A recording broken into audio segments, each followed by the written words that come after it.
なっていう感じがしますね。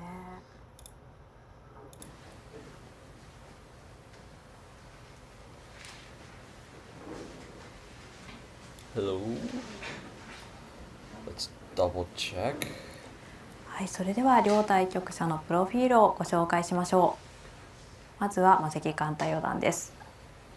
マセキ四段は1998年2月18日生まれ、26歳。愛知県西尾市出身、増田裕二七段門下です。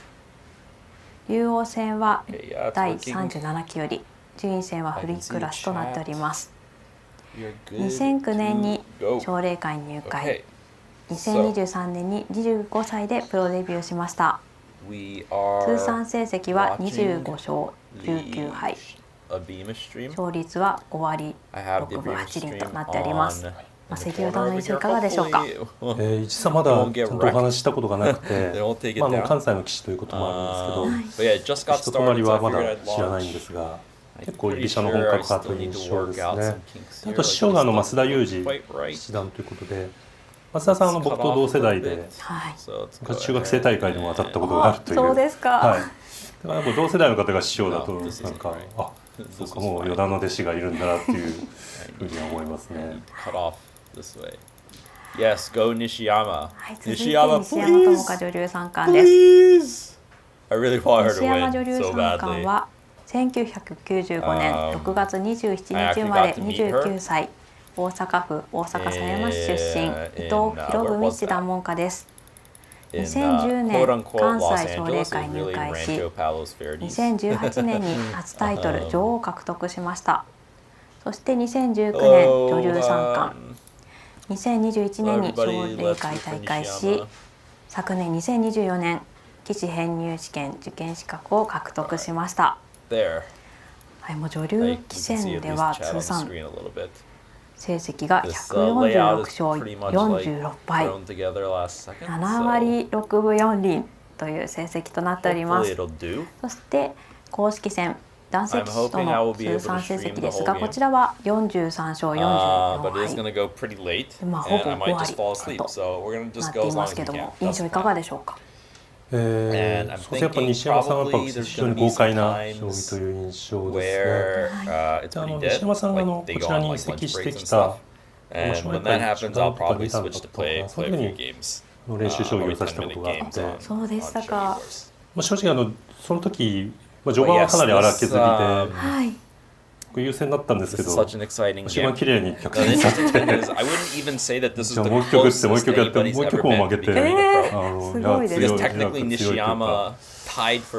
すごい荒削りだけどすごい魅力的な印象を受けましたね。でもそれは変わらず今もそういった内容で。So technically Nishiyama's been closer はい、それではここで棋士編入試験の日程をご紹介しましょう。This is literally like win and you're in, whereas before she won both her games but lost to 第1局9月10日に行われまして、そこから月1回ペースで行われていきました。That's a good idea. That's one thing I wanted to check because I've never done this before. 四段に勝利と So I will go なりま ahead した。 and turn that 結構棋 screen 士の間 down. でもこちら話題になはいってますか。はい、なってますね。I was hoping to be able to maybe translate a few things here and there. そうですね。The stream volume is drowning out my voice really.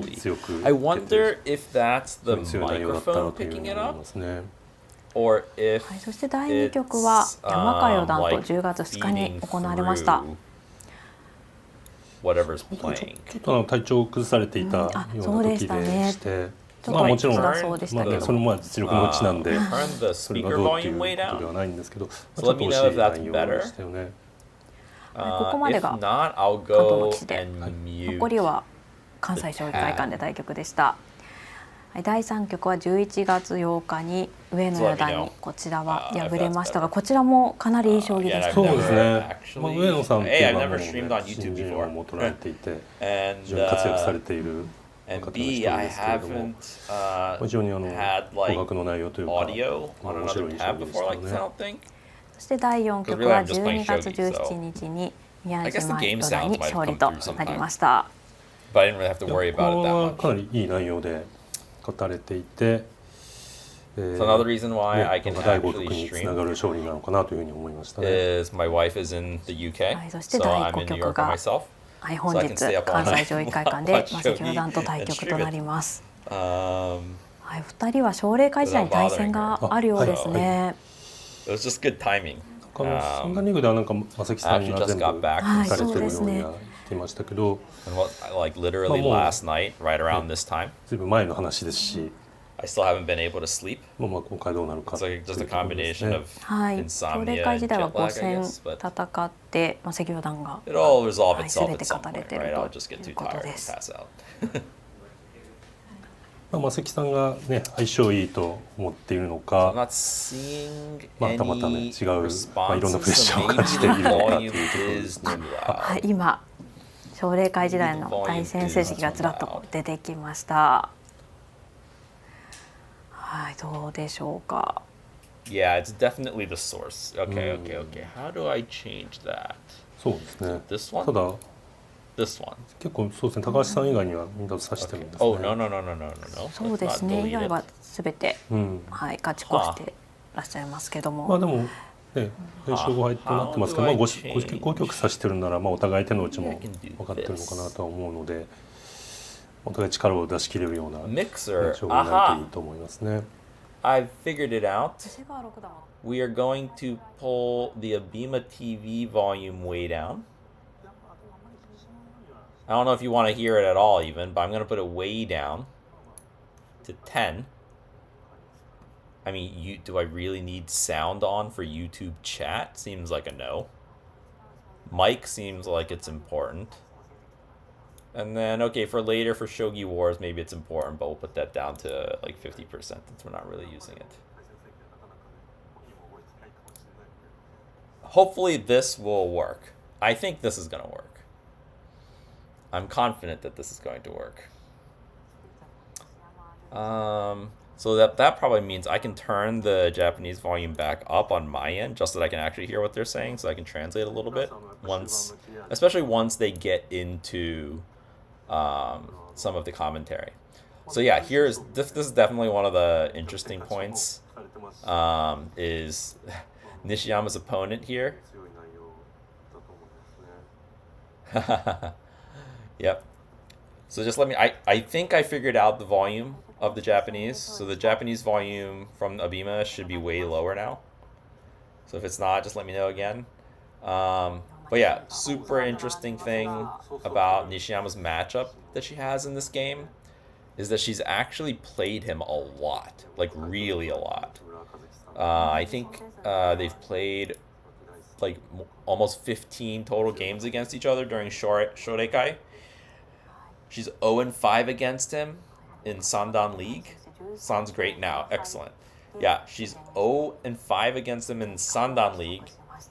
But I think the opponent had put out on Twitter that they're about even in the total 15 games, which includes before they both made it to Sandan League. So it sounds like she was getting the better of him before they both got Sandan, and then once they hit the Sandan League, he's been getting the better of her. But they haven't played since. Obviously, it's pretty rare for female professional players to end up playing normal professionals. I mean, obviously Nishiyama has played probably the most of those types of matchups, her and Fukuma. But even then, it's relatively rare to play against a specific player. So it's not really that surprising that she didn't hit him. And she's probably only playing in, like, you know, the first round of these qualifiers for the title matches, which everybody participates in, plus some amateurs, plus some female players. So it's really like a 1 in like 400 chance that she would have played against him. Something ridiculous number like that. So it's not surprising that she hasn't actually played him once he's become 4-dan professional. But it's going to be super interesting. So I actually went through and looked at a bunch of his Kifu, just in general, against ranging rook players. He is pretty much strictly a static rook player. And also very much so more of a rapid attack style than like a defensive Anaguma style. So I'm expecting him And I actually think Nakamura put out a video, Nakamura Taichi put out a video about this. He generally likes taking the shape of rapid attacks, but really picking his spots about when he actually decides to start the attack.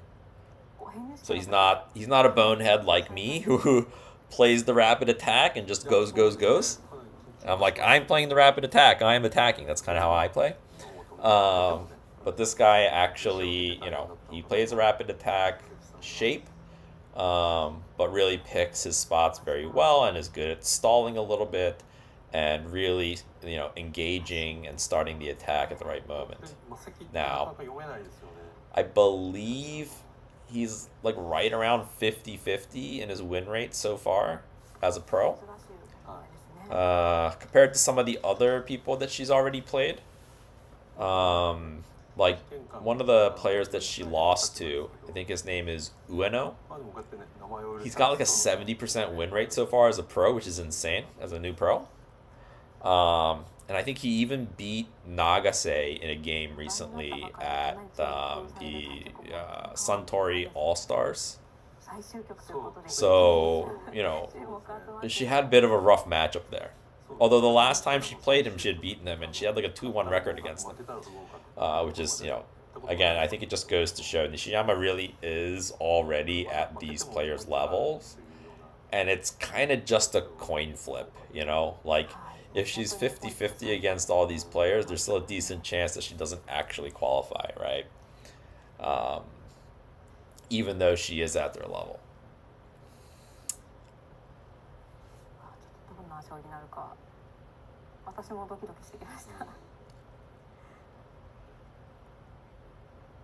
So yeah, the commentators are just saying obviously that they're very excited, especially the female commentator.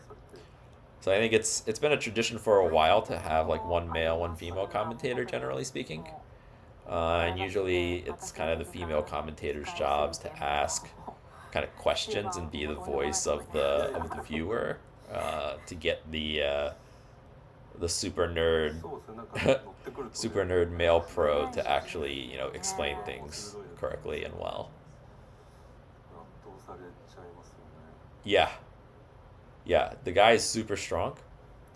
And actually, I was hoping to cover the game 1 of the title match between Fuji and Nagase right now. I can't remember which one it is. I think it's Osho-sen. But there was actually a couple of really interesting interviews that they did before the first game. And specifically Nagase's interview was very interesting. And one of the interesting parts of the interview is he was naming a bunch of people that he wanted to practice with because and I think he was saying something along the lines of like it's hard to find good practice partners. It's one way of saying he's just like too good and no one's nearly as good as him. So actually, I know he actually practices quite a bit with Fuji when they're not playing each other in title matches. But actually, Ueno was one of the young up-and-coming players that he named specifically that he wanted to invite to play practice games with him. But I think they live in different places, and so that's why he was kind of like, I'm inviting him from over there to where I live, something that kind of vibe.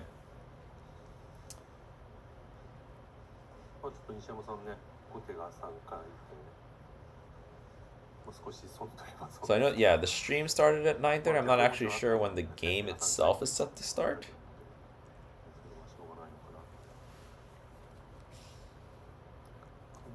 But of course, very exciting. It's going to be exciting to see what strategy Nishiyama goes with. I'm really hoping she just goes with third file rook. I believe she's won her 2 third file rook games and lost her other 2 games. One was central rook, I think one was fourth file rook. I think just in general, watching Nishiyama play, she's just always strongest with third file. I think it just perfectly fits her style, how she likes to play. And I think also the type of game she's going to get from Maegi Kenta is going to suit her very well, and specifically suit her third firework style very well. So I am very much hoping she's going to go for it. Now, she is Gote, Hello, Gerson. Feels like she has to stick to her third file guns. Yeah, I really hope so. But you know what? Like, here's the thing. Everybody thinks she's going to stick to her third file guns. So it could be good to put in tons of prep into something else. Because then maybe he won't expect her opponent won't expect it either. So there's always that, mind game that you can play.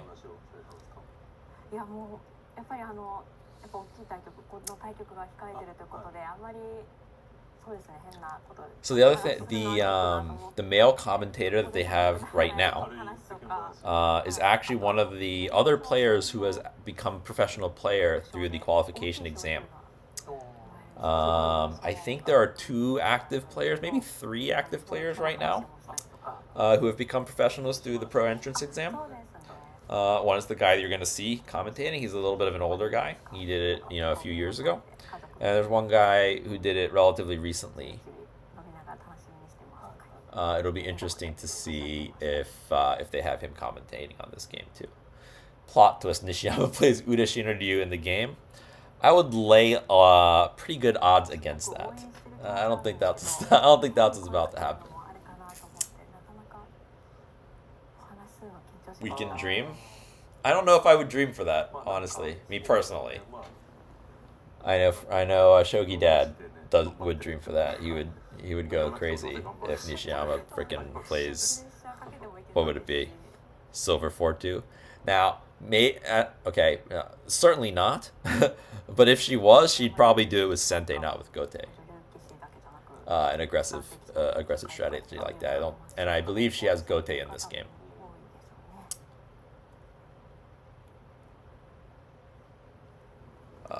So probably won't be Central Rook either. I don't think. Generally, people don't like playing Gokigen Nakabisha as Gote anymore. So yeah, it really feels like it's going to be third file, fourth file. I thought it was pre-decided. I think it was decided with the first Furigoma that they did in the first game. And I believe she drew Gote in the first game. And that just carries over in the best of 5.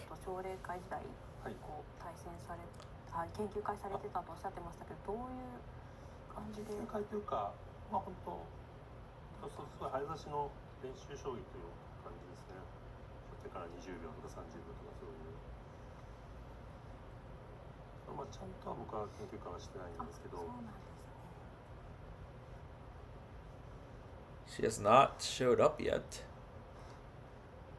Making him wait. She's playing the fashionably late card.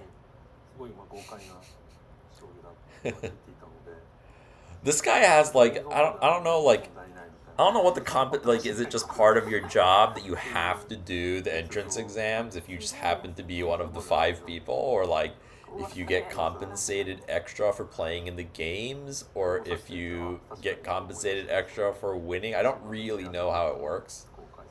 I've read the Wikipedia entry on how the entrance exams work, but I don't necessarily think it's common knowledge how the examiners get compensated, if they do at all. I could see them just being like, hey, this is just part of being a professional shogi player. Here we go! Here we go! She is in the building. Nishiyama is in the building. Will she be playing with jeans? Absolutely not. I'm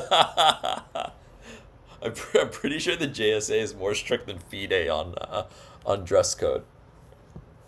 I'm certain of it. It's like suits every game. In fact, I think one of the previous examiners, I think I can't remember his name, but she lost. It was in one of the games that Nishiyama lost. He was doing an interview as part of the commentary for the Osho-sen match, and he was saying he was freaking out because he showed up to one of his official matches, and he ran into his teacher or sensei, shisho, tutor. I'm not exactly 100% sure about the exact translation there. And he got a comment from him, man, like, you're dressed pretty stylishly today. And he was like, what the hell? And he looked down, and he was wearing different colored jacket and different colored pants, and he didn't realize it. He just completely switched up the color of his suit by accident.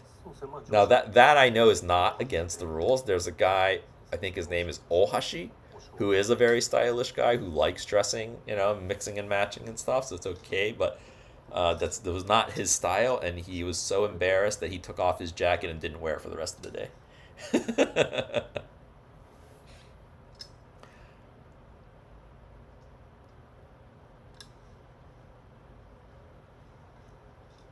Here we go. She doesn't look so nervous. The guy looks a lot more nervous, actually.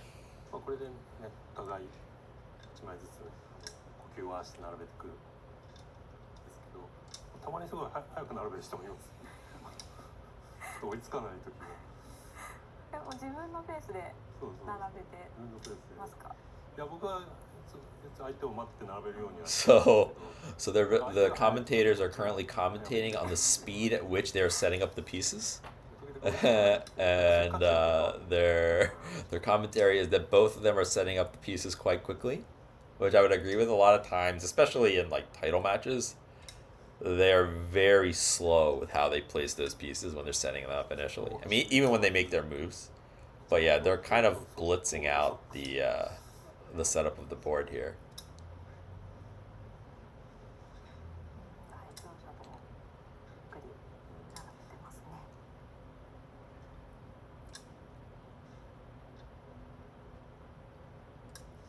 I've had thoughts to buy such a board at some point.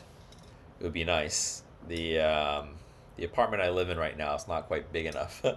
There's nowhere where I'd be able to store it or put it to play it, other than just like the middle of the floor. So at some point when I'll have enough room and a spare room somewhere, hopefully I'll be able to have such a setup for playing. They have 3 extra pawns? That's interesting. So usually shogi sets in general come with 1 extra pawn. So obviously in case you lose one, you still have an extra. I'm not sure if I don't watch like this level of live broadcast that often. So I'm not actually sure if the pro sets actually always come with 3 extra pawns or not. It's interesting. So it is 7:57. I'm assuming they're going to be starting it at 8. Super premium piece set with 3 pawns. Haha. Yeah, I don't know, maybe. Get your money's worth, because these piece sets are ridiculously expensive. Like, even if you get a cheap one that's nice, it's probably going to be like $400 or $500. And the ones that they play with are like the top of the line, which are going to be, a few $1,000s. And the board that they play on generally is something on the order of 10 to 20,000. They need to show a close-up of her piece alignment. Hello, Novato. They need to show a close-up of her piece alignment. Do they? Three. I think, Nishiyama did not strike me as the type to have perfect piece placement, honestly.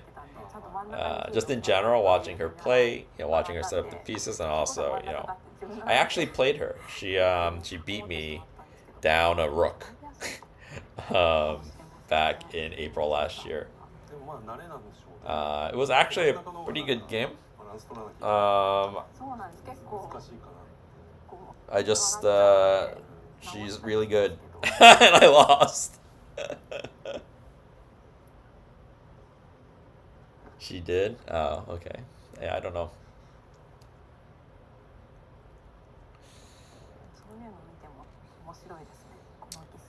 I don't know. She's looking confident. I think she's looking pretty confident.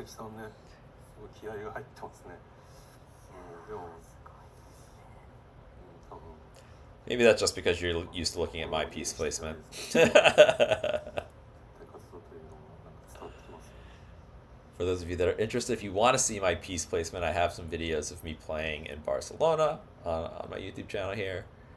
You can see them after and laugh at how bad my piece placement is. It's so bad that I tried to make the excuse that I did it on purpose to tilt my opponent, but it's slightly unsportsmanlike. So no, I'm just not very good at piece placement. I just don't pay close enough attention to how the pieces are lined up. It's like a level of detail that's just like, Okay, there we go. I see. It's 8 o'clock. Go, go, go.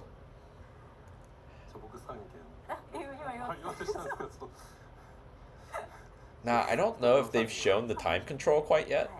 I can't remember what the time control from the other matches were. I don't. It's not going to be like a Meijin-sen game where this is definitely going to be a one-day thing. And I'm pretty sure, if I had to guess, it's like 3 hours each, something like that. So maybe it'll be like a 6-7 hour game. I guess maybe 8 hours. They usually have a lunch break. Here we go.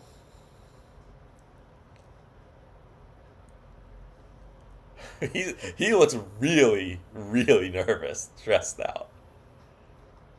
Which, like, someone on stream said 3 hours each earlier? Okay, yeah, that sounds about right to me. For him, it's like a no-win scenario. It's like, okay, he wins. It's like, well, you were supposed to win. You're the pro. And his first move, as expected, I think. Pawn to 2-6. Engine evaluation plus 0.1. Okay, that's also very expected. Okay, pawn to 5.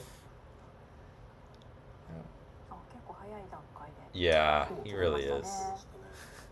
But hey, that's the job.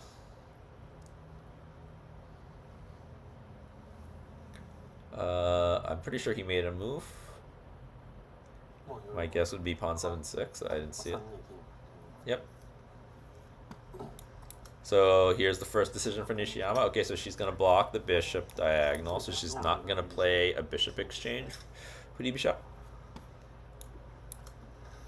And here's probably the second big decision of Nishiyama's game here. Where is she going to move the rook?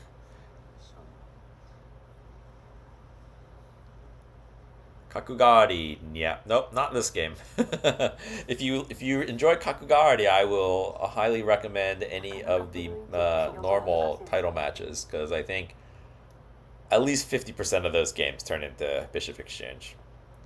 In fact, that's one of the reasons why I stopped reviewing some of the pro games, is that every game was bishop exchange, and I don't play bishop exchange. And so it just kind of got uninteresting. So, okay, so Nishiyama's actually taking some time. Here we go. You got to go to your bread and butter when everything's on the line, guys. Everything on the line, you got to go to your best strat. So I'm very happy now that we're seeing this. This is really her go-to.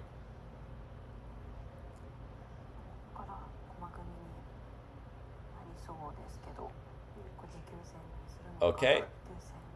So she took a bit there. She took like a minute to play that move. And he's taking a few seconds here to make his move. So he goes ahead and brings the king. So when I play, I usually push this pawn here to set up a quick attack. He's going ahead and moving his king first, which is completely reasonable. It's actually probably a little bit better than how I play. But I don't like it when people push this pawn. That's why I push this pawn first. Okay, and Nishiyama pushes her edge pawn. This is kind of like a little bit of a question, like, hey, like, you want to go for Anaguma or not? Like, You know, so if Maegi pushes this pawn, he's saying probably not. If he doesn't push this pawn, he's kind of saying I'm going for Anaguma. And so he just took off his jacket before he decides to answer the question. I'm going to go get a drink of water real quick before this gets super going.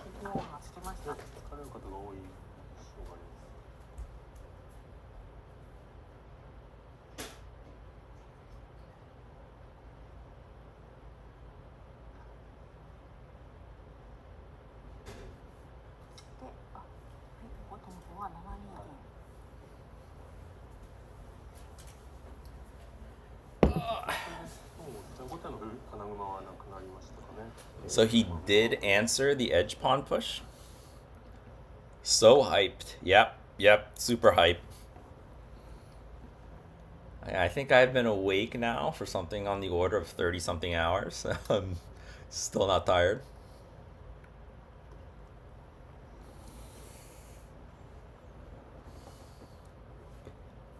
And this is just super exciting, so there's no way I can sleep right now. Okay, so Nishiyama went like this. He brought the gold, and then she brought the gold. So this is just like as standard of a static rook versus ranging rook as you can get. Okay, and so I think this is pretty expected. This is kind of what he's shown in all of his versus ranging rook games, is that he likes to push this pawn to 3-6, which is indicating more of a rapid attacking style. So I would assume this is what Nishiyama was expecting, or at least thought was most likely to happen, and should pretty much be completely according to whatever she brought. Here he goes with the knight. This is my line. This is my line. Okay, my line. So it's a sugar line. So what he's threatening is starting to push this. And I actually just put out a video on this exact line. It's a pawn 4-5 rapid engagement against third file rook. So she might not super react to it quite yet. It's interesting that she's left her silver back on 3-1. And she's still not moving it. So one of the responses to this line is to get your silver to 4-3, so she's too late to do that. So I would guess if he starts pushing this pawn, she's going to move the rook like this. Here he goes. I believe if she moves the silver to this, the exact position is in the video that I released, actually. And is in the book that I own on this opening. And actually the book is on my desk right here. And it's released from a YouTuber named Sugar. This is the book. I'm wondering if the position, if you can see the position on the board. It's kind of hard to see, but you can see it's pretty much what's on the board right now. Oh, interesting. So this is not a move I know, and not really a move that I face. Shogi Brazil, hello. Yes, Henakyu. Maybe. He doesn't necessarily have to go and do this. He can kind of slow down as well. He can push and bring this over this way and play slow still. Against third file, that's less likely. Against third file, it's much more likely that you're going to attack kind of no matter what. Against fourth file, or if Nishiyama would have moved the rook back to opposing rook, it's a little bit likely that he slows down a bit. But it's very interesting to me that Nishiyama hasn't really responded to his opening at all. Because generally speaking, the response to seeing this is moving your rook this way or getting your silver up here. And she's done none of those things. So, yes, I would assume that she's prepped it. And, I mean, I don't know if she necessarily prepped this exactly for this specific match. but I would assume she 100% knows about the lines. And so at some point she prepped this in response to this line. Oh, that's interesting as well. So he decides to wait. And this is kind of what I was saying before the match started, is that he's very well known for taking these rapid attack positions and then playing them a little bit slow. Right? So this edge pawn is kind of a waiting move. It's preventing the bishop from coming out. But in this scenario, it's really not that big of a threat anyway. The silver guards the knight. So I would consider this more of like a waiting move.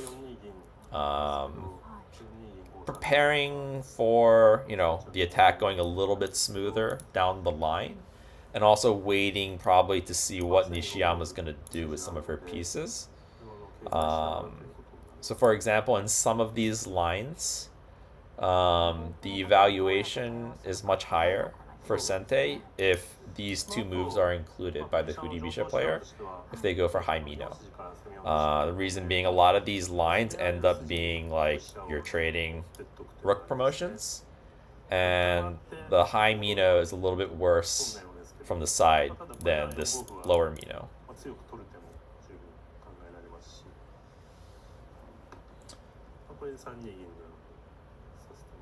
Okay, so they're looking at some potential responses for Nishiyama right now, and so yeah, he specifically mentioned bringing the rook to the fourth file and also just bringing the silver up.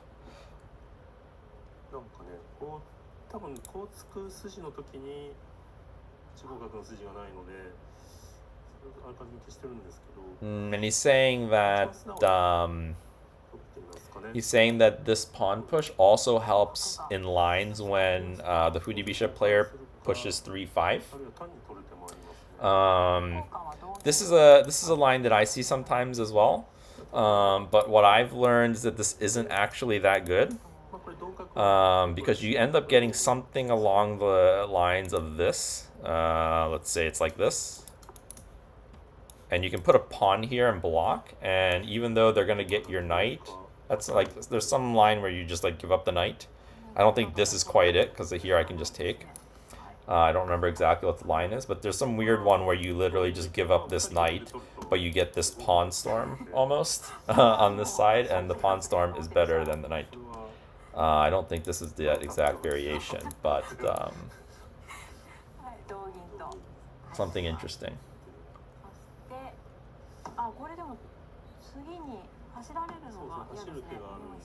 Denito announces his presence and is going to be too absorbed in the game to chat, but thanks for the stream. Thanks for being here, Dino. Keeping the silver at 3-1 is Nishiyama's countermeasure. Yeah, it definitely looks like it. This is not something I've really seen before. It's not in the book that I have that I just showed on the screen. But one of the main problems with third file rook in this line is that you can't put the silver or gold on 3-2 to help defend the second file. So to Shogi Brazil's point, maybe the idea is if you keep the silver on 3-1, it can actually then help defend the second file if it becomes a problem. So they're going through some weird bishop exchange lines, which potentially happen after the pawn 4-5 push. I'm not sure how close it is to the exact position. Maybe I should set up another scene where the Abema stream is like the biggest thing on the screen. Maybe I'll do that during one of the breaks.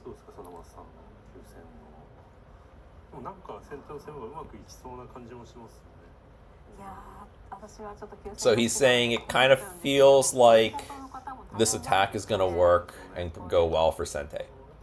Which, I mean, I would kind of think so too. Yeah, these are the types of attacks that I like doing against third file rook. And generally, I'm happy when they keep the rook on the third file. And I have more trouble when they go to the second file than the fourth file. But I think that's just because the book that I have covers fourth file strategies more than second file strategies. So this is not me advocating going for one versus the other and saying that I have more trouble against the second file variations.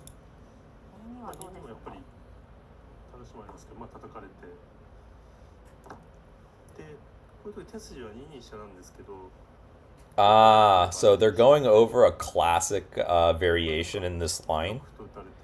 I'm not sure exactly how they got there, honestly, because her silver's all the way down here, and this variation requires the silver to be on 4-3. But I guess I'll try and show that variation right now. Let's see, how can we get the silver up there? I think it would be something like this, actually. So it kind of is in time, and you can see the evaluation already aids the position.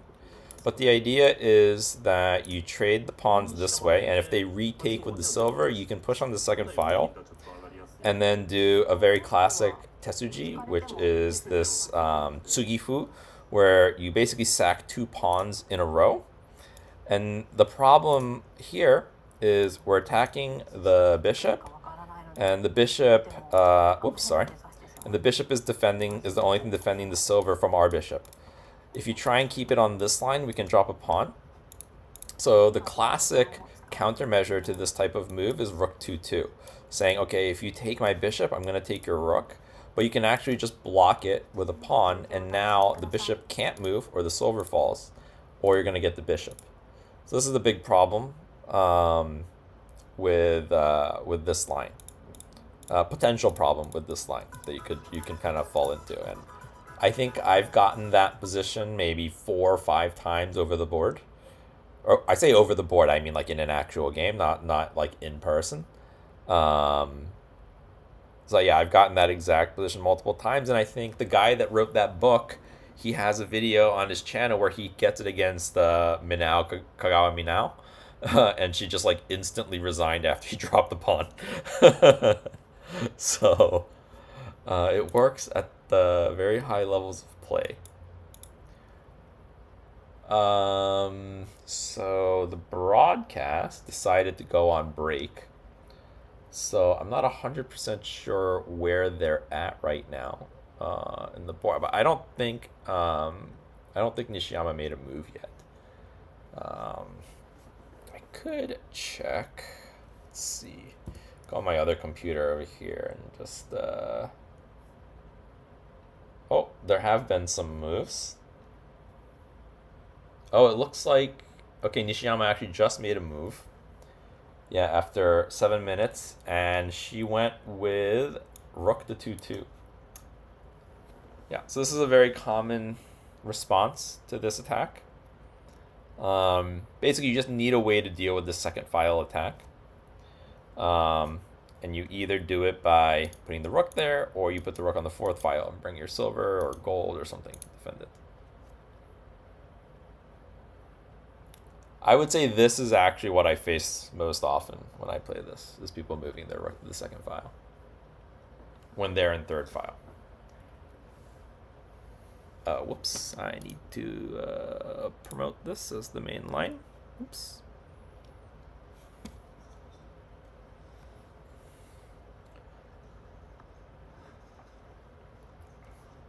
Just some housekeeping there in the Lee Shogi study, because I will be making a video on the game, and I usually use Lee Shogi studies for those videos. So it's kind of nice if it's at least a little bit organized to start with. Let's move this chat over a little bit.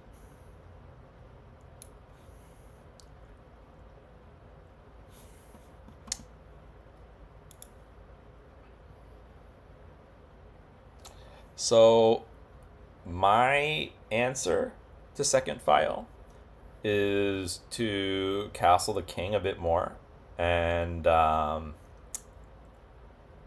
develop before the attack. Generally speaking, I like trying to get this structure, which is called Girl in the Box, I believe. There's a badge for it on Shogi Wars. It looks pretty cool, actually. I think the girl in the box has some crazy hair going all over the place. And the idea with girl in the box in this scenario is that when it's an opposing rook strategy, it's pretty likely that you end up with a rook trade. So actually, why don't I just like move some of the pieces? Maybe something like this.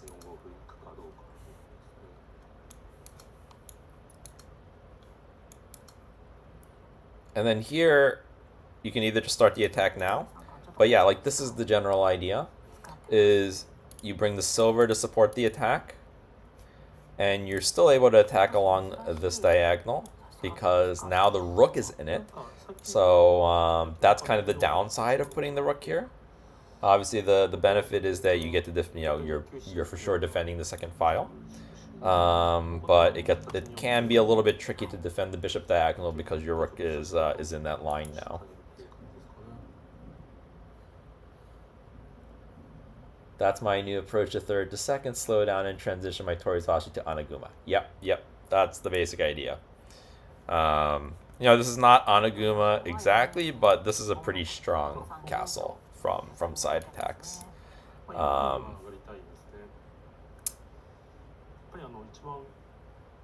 So yeah, this is generally how my games end up going when my opponent goes for this rook 2-2 move. Yeah. Sometimes I'll do a waiting move, maybe like bishop here, bishop here. I usually don't like bringing my bishop this far out. It's a little bit vulnerable if I start my attack and my silver's over here, but that's also fine. The waiting move is specifically waiting for the gold to go up, and you can see the evaluation go up a little bit for Sente. It's just kind of nice to get the rook trades in after this has happened already, if it happens at all. So a lot of times my opponents won't do that. They'll just keep doing this kind of a thing.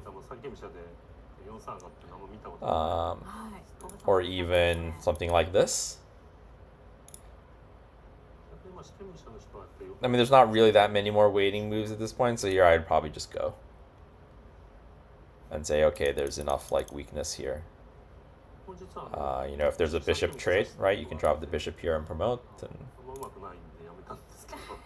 if it goes like this, I would expect him to just go for it. But I would actually be surprised if he goes for this specifically. This is actually a strategy that's not in the book that I showed, but it is a strategy from the YouTuber who wrote the book. He updates his strategies on his YouTube quite often and shows some new ideas. I think what he was saying is this girl in the box shape is, I can't remember where it is. So there's basically two Shoreikais. There's one in Tokyo and one in Osaka. And apparently they have their own metagames where certain strategies become popular in one place versus the other. And I can't remember which one, but in one of them, this shape is currently very popular. And I think it was in the Osaka Shoreikai right now where this is popular.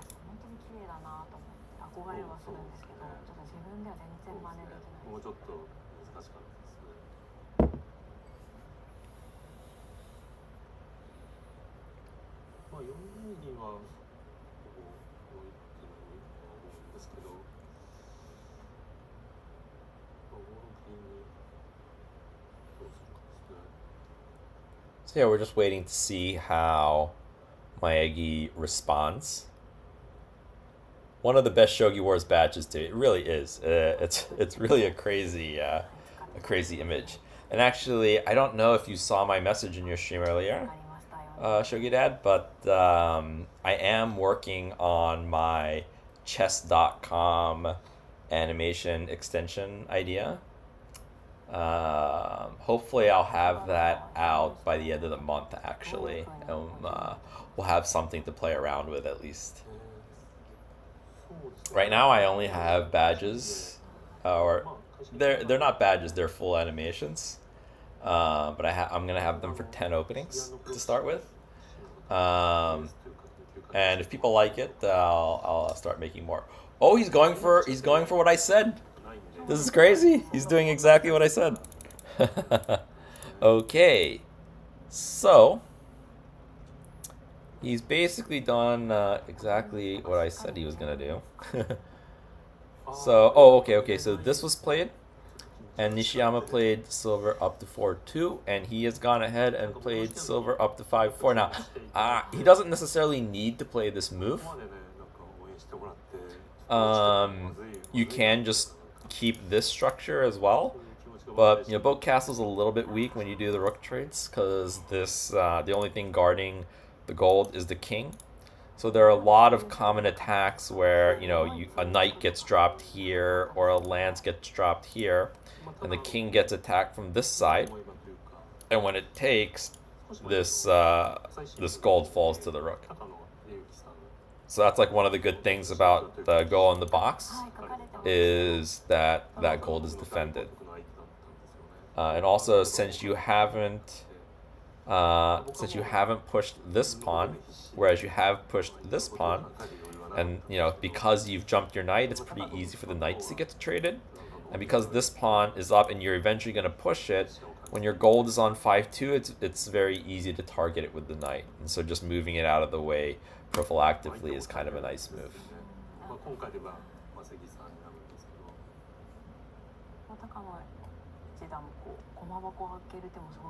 So I'll be really interested to see if he's gonna go for this move or not, and I can be sure that I'm going to be seeing a video from Sugar on this. Super psyched that the strategy that he recommended got played in this game.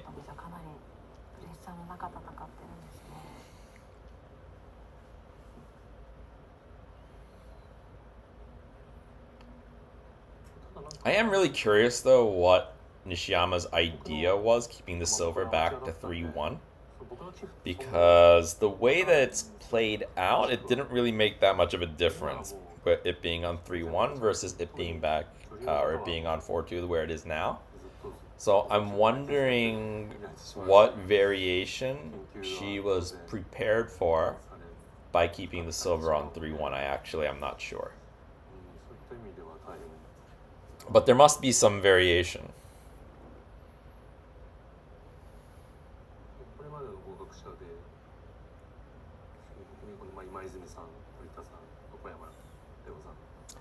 Yeah, I would expect there to be some variation where it's really useful to have the silver way back on 3-1, but I think we just didn't see that variation in this game.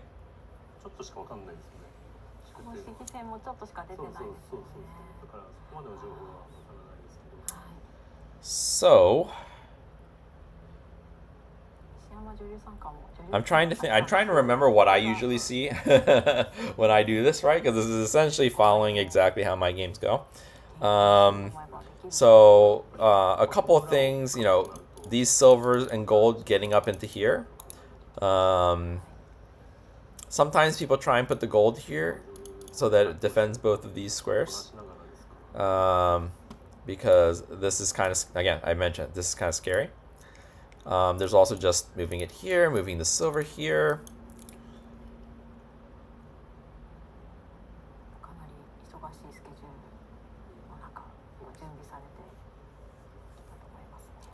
I mean, AI wants 5-3. AI doesn't like 4-3 quite as much. So I think I'm only showing 2 variations on the stream, but I have like 5, actually in Shogi. I just did it for room. Although maybe I can just show more lines and just shrink my head. And then shrink the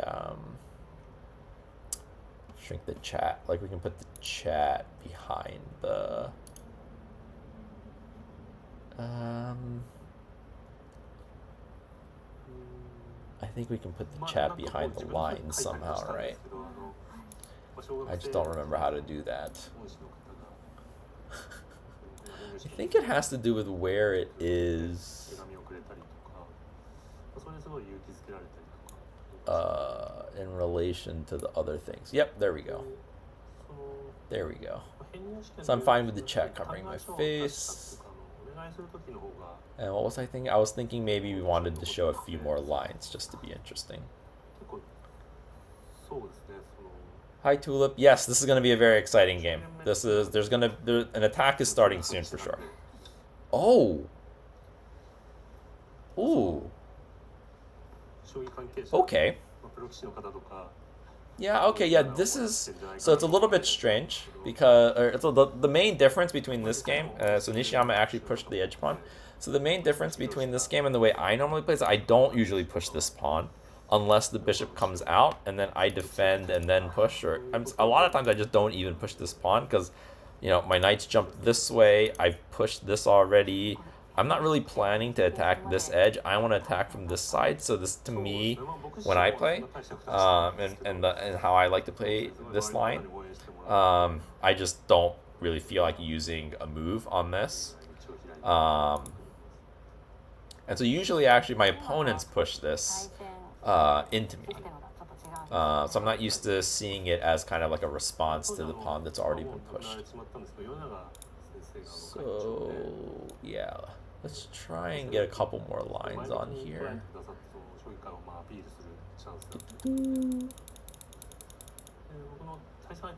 And we'll just shrink my head after this. I think it's more interesting to see more lines right now just because I think we're going to get into a pretty exciting fast game. So I'm just going to expand the shogi engine suggested move. And yeah, I'm just gonna shrink myself over here. There we go. There we go. And now we get to see more of the chat as well. So I think maybe this is just a better layout. Oh, and we got the classic scene of them ordering lunch.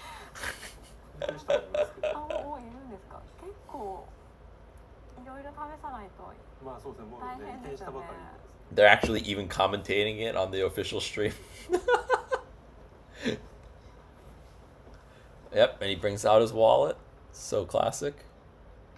Favorite part of the game, the reading of the menus and the pulling of money from wallet.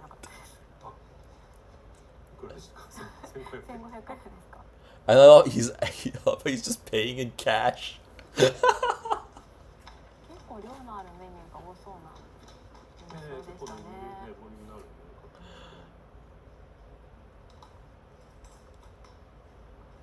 Where are the engine lines from the lunch choices?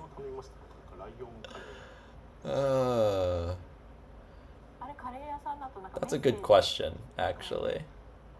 Trying to think. What would be a good lunch choice if you're playing shogi? Me personally, I wouldn't want to eat too much. Not a proper shogi match without the lunch order scene. It is so true. It is so true.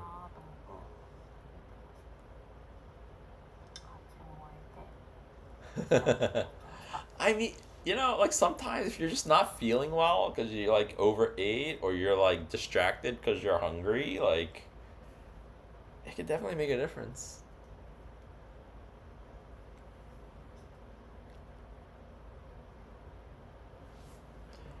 It can definitely make a difference.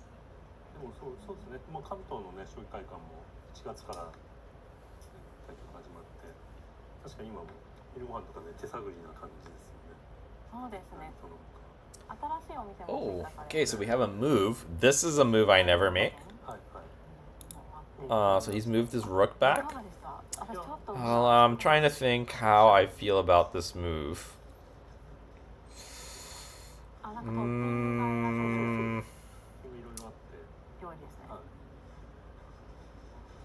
So, sometimes, right, when you push this pawn, it does open up this bishop line, right? So you're pushing this pawn as like the main idea that you want in the strategy is this pawn push to 4-5. So it opens up this bishop line and it's opening up this bishop line to get traded. And so this can be annoying. So again, he's prepping.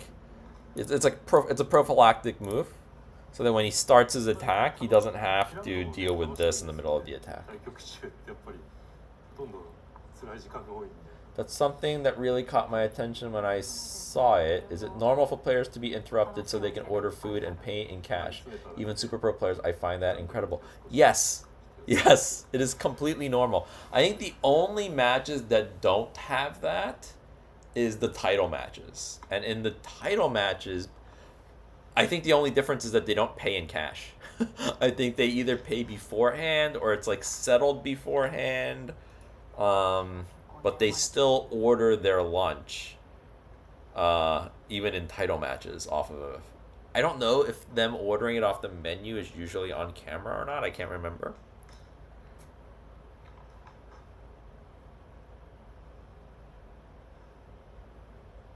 First time I ever saw it was Watanabe, and it will never not be surreal to me.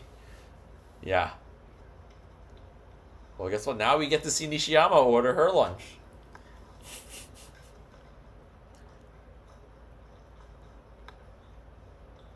She's also paying in cash. It's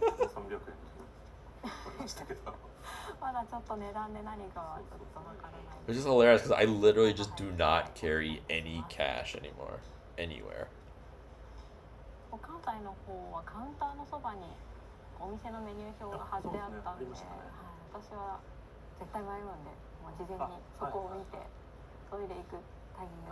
So I believe this match is being held in the new Shogi Kaikan, which is basically the JSA headquarters. They just moved to a new one for the first time in like 80 years or something like that. I've actually been to the original one. I think it was last year actually that I went, and I actually played a few shogi games in their dojo. Against little, I had one game against like an old guy, and I had 3 games against little kids. And this was actually, I believe this was before I played in the US Shogi Championship last April or May. I can't remember or March. I can't remember exactly when the last one was. And so I was just getting back into shogi after quite a hiatus, and I had a kid bogeying me, and I defended it perfectly, and then I messed up the follow-up attack and lost.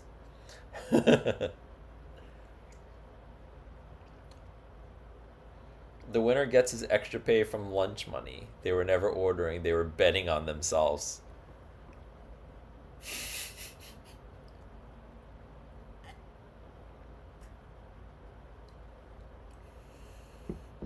That would be interesting if that were an option. Like, because I think like the lower level professional players don't make that much money, right? Like, like Fuji makes all of the money in professional shogi because he literally wins all the title matches, for like the last year or two. Whereas usually it's a little bit more distributed, and the title matches are where you really make your big money, getting to be the challenger and winning.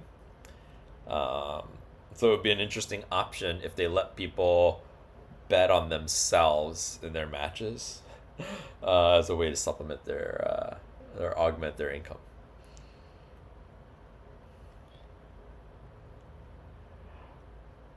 There must be some sort of like fantasy shogi league somewhere, right, in Japan? That could be a fun thing that Shogi Wars should do too. Or some shogi app should do it, right? Some sort of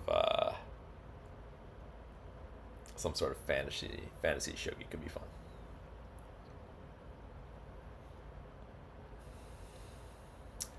Okay. So this is like a really exciting game for me. Again, like I literally play this exact opening all the time.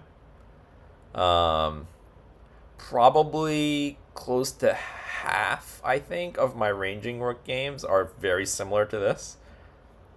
Mukai Bisha, either after 3rd or 4th file, against my Henakyu, and then against this Mukai Bisha, I have get the silver out here, so I'm learning a little bit. Maybe I need to be a little bit more patient, because I would have definitely started my attack already.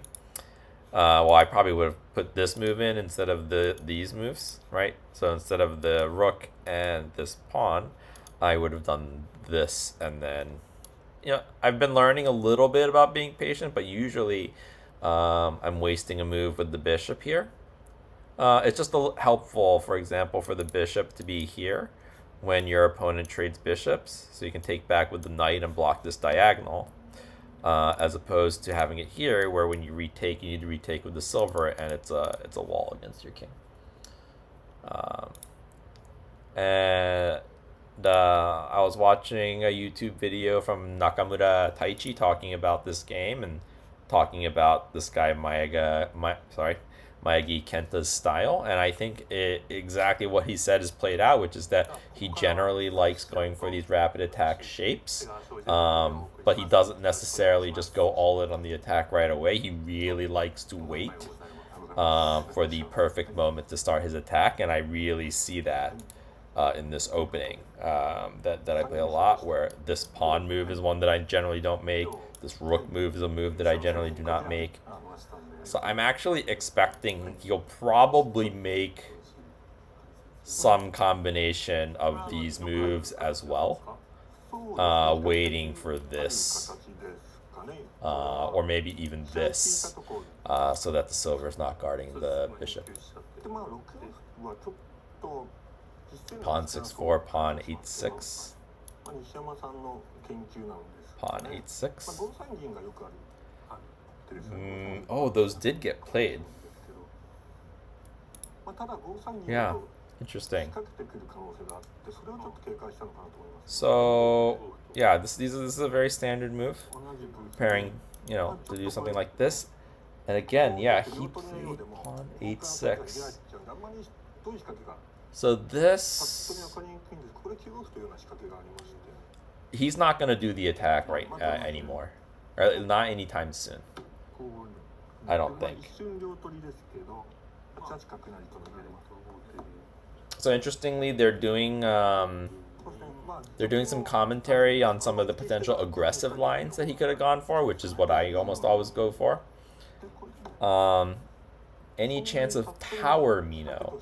I'm not actually sure what Tower Mino is, but what I'm expecting is the king to go up here, and then for him to go into this. I'm guessing that that's Tower Mino. It kind of looks like a tower, and it is some form of Mino. In Japanese, this is called Tenshikaku Mino, which is kind of like Tenshikaku. It's like heavenly something, or like angel something Mino. Obviously, because your king is going up. Tower Mino is Tenshikaku Mino. Oh, okay, yes. Then I would say it's very likely, actually, that we're going to get Tenshikaku Mino. Usually, the other option is going to be for him to move the bishop up and get the silver up this way and go for silver crown, or ginkan. But given that their rooks are facing each other and the rook trade is likely, I would much prefer to do this. So I would actually be surprised if we didn't see Tower Mino here, or Tenshikaku Mino.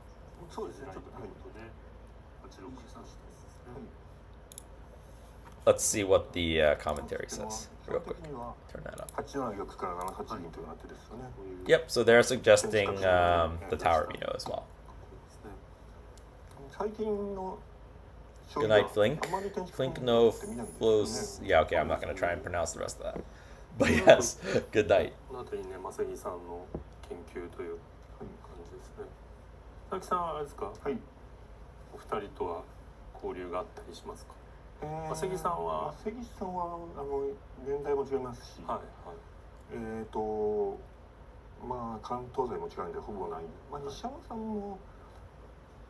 So basically, the two commentators right now are like, oh, this is a little bit different and might be part of his prep and his research. And then they're kind of just making small talk of like, hey, like, have you actually played with this guy very much? And it seems like neither of the commentators have played very many practice games with Mayagi at all. So that's actually a very common thing that professional shogi players do, is they organize things called like kenkyukai, which is basically like, research teams or research. I don't want to call them parties. It's like work. But they organize like a group of like 4 or 5 people, maybe like 2 top pros, 3 like, newcomer pros, maybe even someone that's still in Shorekai. And they just play some games they've researched, and specific lines that they've researched, try them out.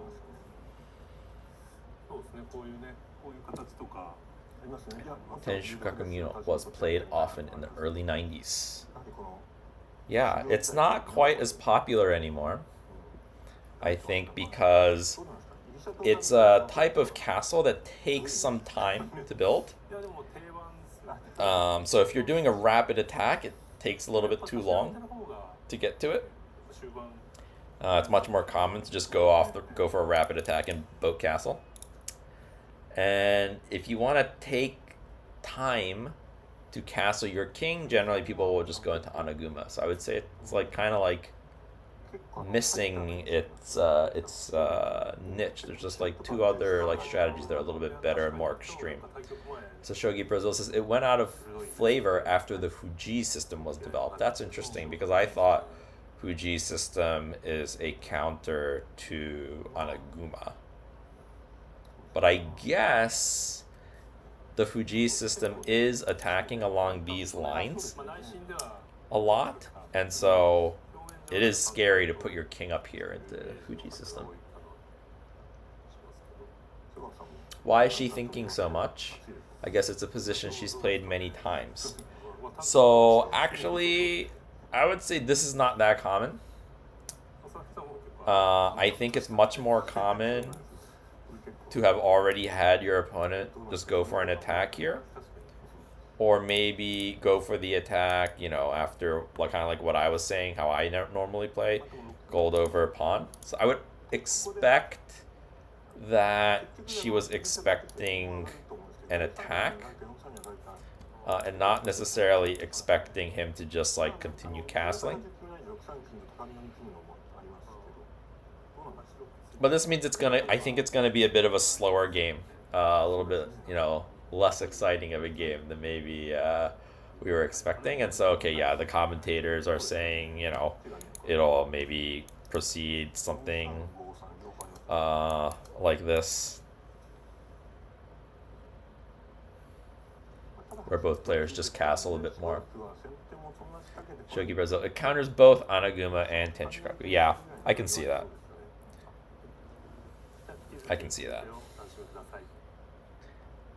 And things really do kind of just go in and out of style a lot. I was actually playing this a little bit. When was that? Maybe like 10 months ago or so. Right around the time of the US Shogi Championship, actually. I was playing this because sometimes you can play this way when you're going for Migi Shikembisha as well. So when you're going for Migi, I can't remember the lines anymore because I haven't played it in quite a while. But I know in some Migi Shikembisha lines, you want to play a little bit slower and not attack right away. So yeah, you can see I like a lot of these aggressive lines where you're attacking here.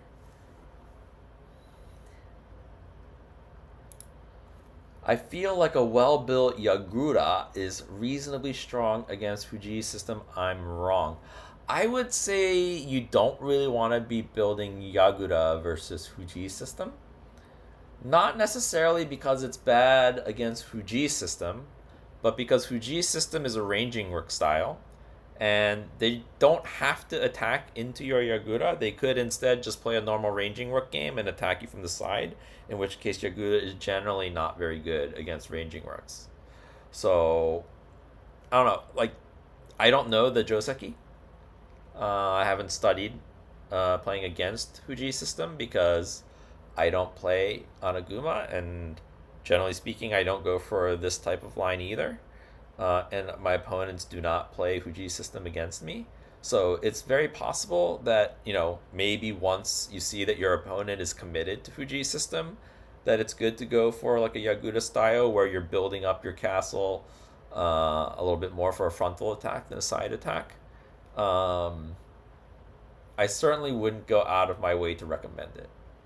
Usually play Yagura against Shiken every now and then. I get surprised. Yeah, I would generally not recommend Yagura versus ranging work.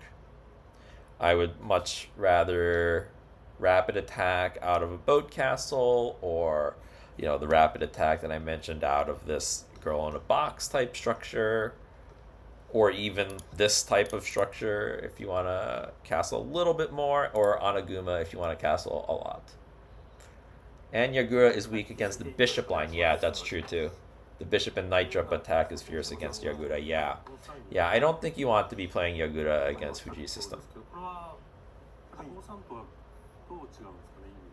Because Fuji system, I believe, does jump this knight quite early and come this way. And it's going to attack the key silver that's here, and especially if you bring your king all the way in. So yeah, I don't know. Again, I don't know the exact Joseph keys. I don't know the lines, but I think as a general principle, I would not be recommending Yagura against really any ranging work strategies, and I think specifically not against Fuji system.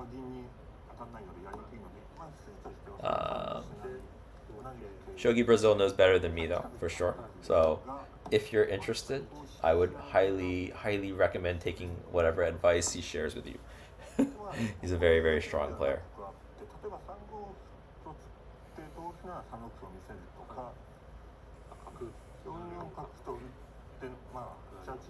Okay, so we have gotten all the way... Oh, a little bit different. So in the actual game, Nishiyama actually went silver to 4-3, and Maegi went king to 8-7. So let's go ahead and promote this variation. Oops. Make this the main line. So this is where we're at right now. This is the current board position. Now, one thing I wanted to mention is that while you can make this Tenshukaku Mino structure, you can actually continue castling your king. And if you like Shogi Wars animations, I highly recommend this strategy that this guy Maegi is going for, because you can get like 4 or 5 animations in one game. Because you can go, you can do here, you get Boat Castle, and then you'll get Tenshukaku Mino. And then there's another transformation. Oh, okay, and we have a move from Nishiyama. She went ahead and pushed this pawn to 7-4, so essentially what the pro commentators were suggesting. Okay, and we have the Tower Mino already from Maegi. And so Maegi even has an option of castling like this. This is called Hashikaku Ginkan, because you're putting your king on the edge, and you're going to go into Silver Crown from there.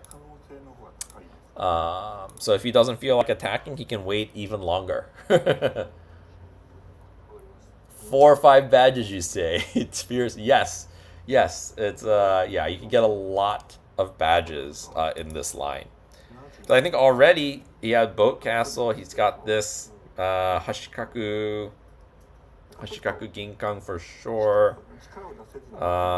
And then there's like this next transformation that you can do. Okay, let's say Nishiyama starts, going into high Mino. You can bring your king like this. Again, let's say Nishiyama wants to go for Silver Crown or something, and you can even go something like this.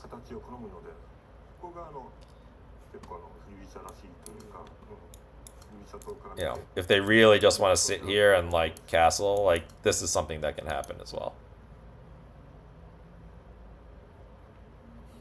This would be interesting. I haven't seen this type of game in quite a while, if this is what happens. But I have a feeling he might decide to start the attack when he sees gold 6-3. Although the engine doesn't suggest it. Actually, I believe this move got made too.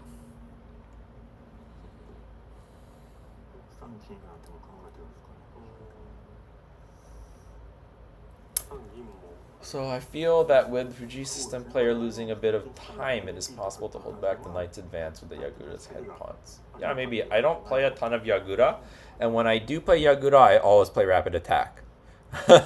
So you can kind of see my style is that I am usually attacking very early. I don't usually castle my king this much.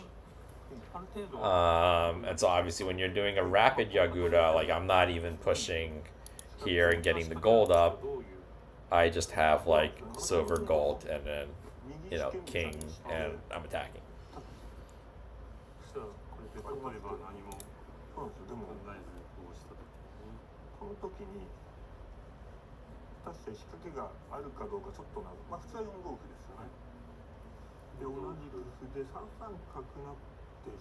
Okay, so they're looking at some lines right now of Maegi just holding with this structure, but bringing the rook into the attack as well.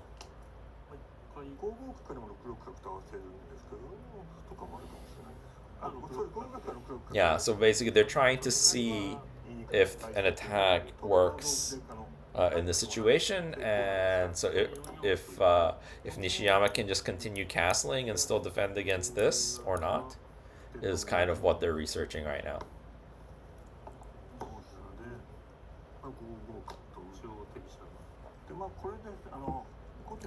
It looks like, how can I get that Kifu? What Kifu are you talking about? The Kifu for this game?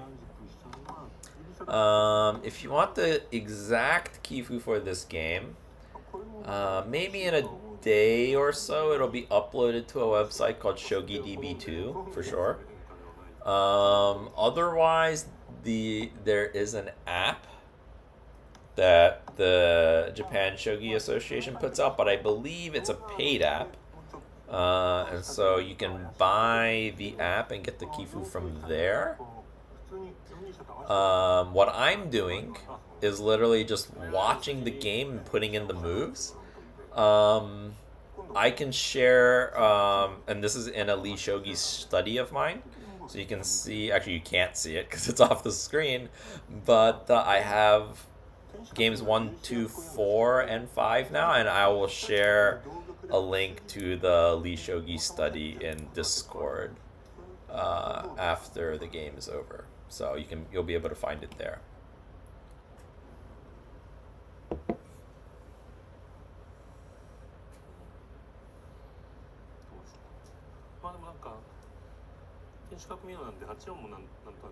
So yeah, they were doing a bunch of research to try and figure out if this works.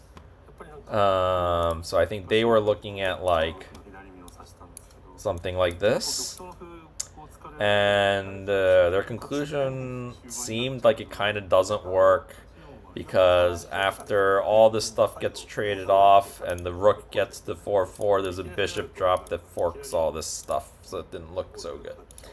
That was like the general, not consensus, but that's kind of what they were looking at immediately. So yes, we're still in this position right now.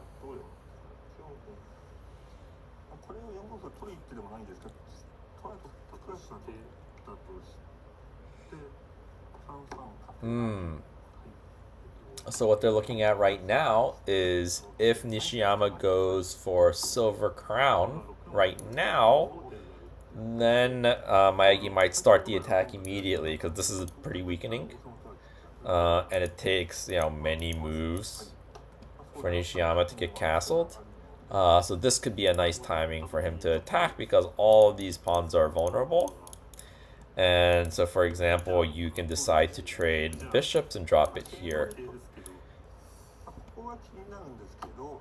And you can kind of just lawnmower these pawns. This is definitely something to look for if you want to play this opening. Is an opportunity to play this type of line where you trade the bishops and drop it on 3-1, hitting the rook and a pawn. So obviously the pawn needs to be pushed for that. And then obviously it's even stronger if this pawn is also pushed, because it comes with check and you can potentially take it.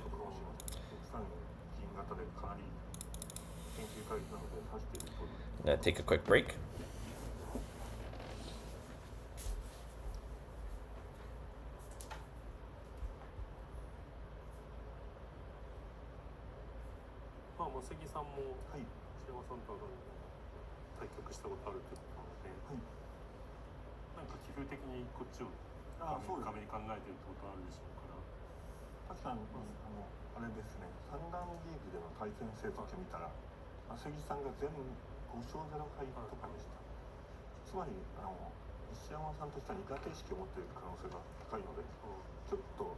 違う指し方を、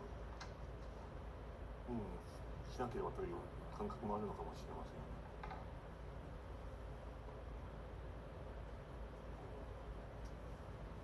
そうですね。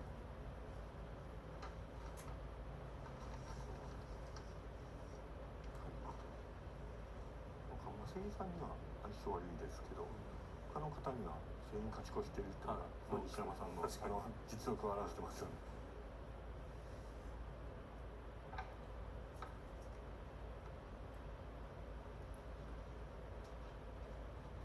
鈴木さんはあれですか、相性の悪い相手にはどういうことを考えますかね。そうですね。どうなんでしょう。いろいろ指し方をね変えてみたりとかいろいろいますけどね。ただ実行できるかどうか。江川さんはどうでしょうか。いやなんかなかったような気持ちでやりますけど。それはいいかもしれないね。確かにそういう時ってちょっとメンタル面で実力がなんでしょうかね、客観的に見るわけではなく自分的にあんま変わらないのに相性悪いとかだとやっぱりメンタルそうなんですね。だからやっぱりなんか相性悪い相手だとなんか互角でもやっぱなんか最後はやられちゃうんじゃないかなみたいなことがちょっとよぎったりして、今までの経験がちょっとそこを確かに取っ払うのは絶対いいですよね。ただこっちの件ではもうね、数年前ですよね。前の昔の話なんでそんなには。そうですね。はい。Okay, let's see. Oh, これは組み合う。that's an exciting move. That's an exciting move. Okay, so what Nishiyama decided to do is not go gold to 6-3. We're seeing in a lot of those variations that this can be weakening to attacks from the side. And so Nishiyama decided to do is silver to 6-3. I have actually seen this before. And this is like a kind of like a cutting edge research, I guess is the way to put it. And actually the game has progressed all the way to here, I believe. So yeah, this is like a gangi structure, but on the opposite side. So this is like a ranging rook gangi. So this is actually very interesting. I've seen the idea of it, but I don't think I've seen it in an actual game yet. And I certainly have not seen it against an edge king. Hashikaku Ginkan here.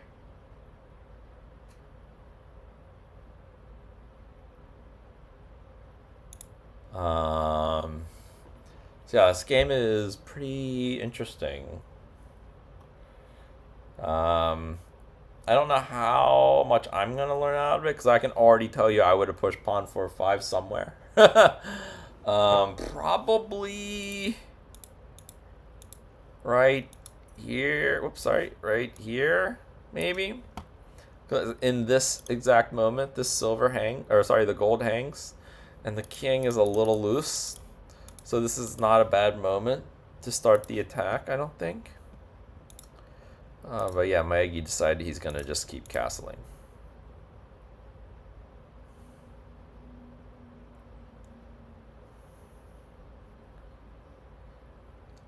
Now, if you're Nishiyama, this is a kind of a tempting time to attack as well. Because now Maegi's king, his castle is completely uncoordinated right now. His general pieces are all over the place. Whereas hers are beautifully connected over here. So if she can find a way to initiate an attack here, it's pretty interesting. I'm actually curious. I'm going to look at the engine and see what the engine is suggesting. The engine is suggesting pawn 3-5 as the best move by a noticeable margin.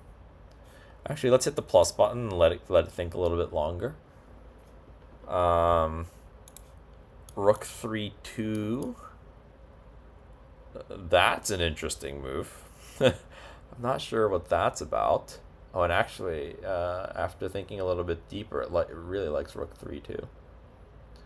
And it likes pawn 3-5 a bit less than it did before. It likes knight 7-3 as well, rook all the way to 4-2. And it also likes pawn 1-5. Okay, so that would get the party started.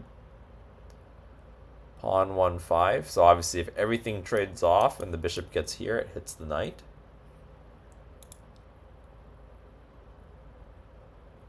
So, okay, yeah, the engine suggestions right now, I mean, they're all pretty close now. Between, well, pawn 3-5, rook 4-2. Wow, it still can't decide what it likes best. I mean, they are all very close in its evaluation, so it's natural that they fluctuate a bit.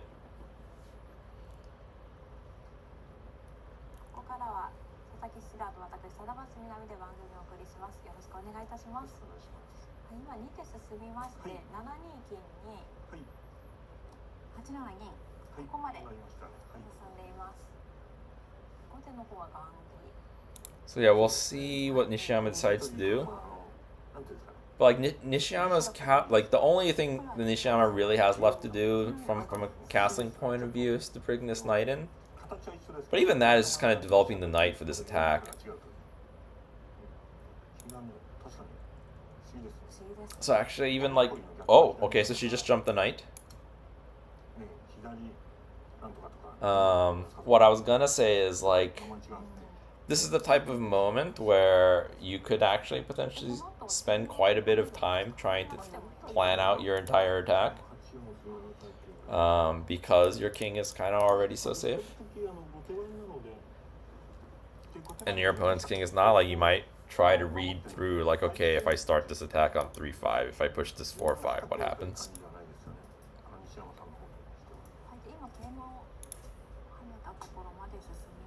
I think this is a very natural move, I would say. It's like the obvious move that's left for her to play. But yeah, this is, you know, it started out as like the very aggressive line from Maegi. But true to the scouting report from Nakamura, he kind of fakes the rapid attack and then just kind of sits back and does nothing.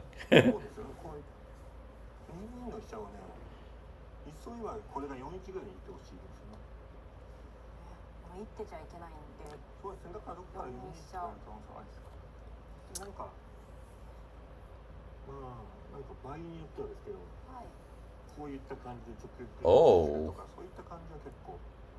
interesting. So the pro commentator right now, in terms of a long-term plan for Nishiyama and how she might attack, the idea is, okay, your opponent's king is on the edge, and there's a shogi proverb that says, against an edge king, push your edge pawn.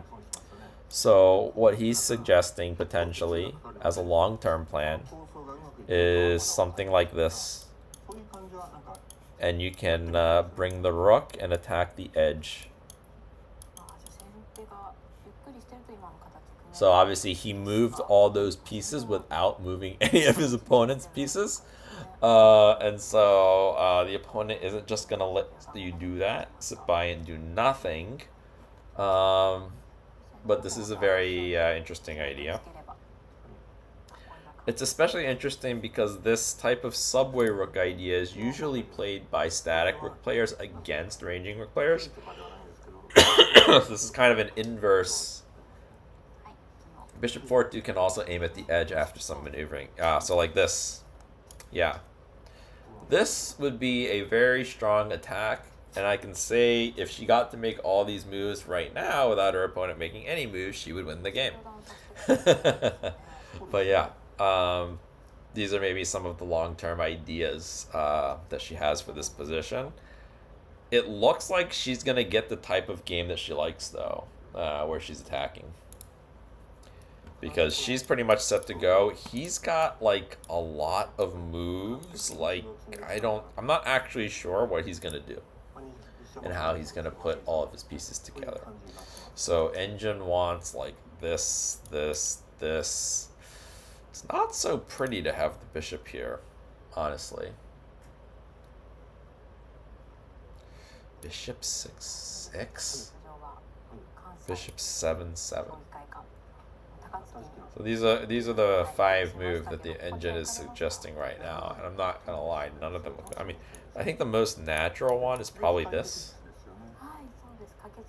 He needs only 1 move to stabilize his position. Yeah, I guess because his rook is already back here, this looks pretty stable.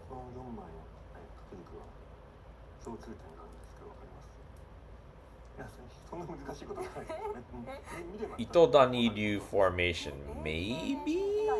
I believe Itodanidu is Migigyoku, which is usually with static rook. So I believe the way Itodani would do it is his king would be over here and his rook would be like back here. So he gets the same like subway rook idea. He gets a similar formation on Migigyoku in this fashion, but I don't think this would count as that. Kimura Mino here, yeah. I think Kimura Mino is usually just these 2 pieces. When these 2 are stuck to it in this fashion, I just can't stop seeing an opposite side Gangi, personally. But I've also tried out playing this Gangi style as well. Obviously not with the ranging rook, with static rook, and you know, this gold over here, and the king here or something like that. I've tried playing a lot of that. It just didn't really suit my style because it's a bit defensive, and it takes a little bit longer to develop your attack, which is really not suited to how I like to play. We could call that a Mikigangi as well. Yeah. It's just a preference thing, for sure. And yeah, because I played so much Gangi, I can't unsee it.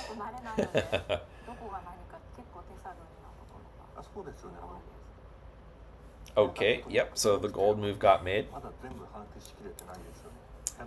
I think that was the most natural move in the position.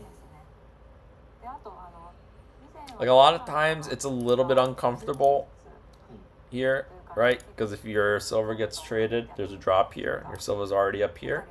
But the rook already being on the back rank protects it, so that actually feels pretty good.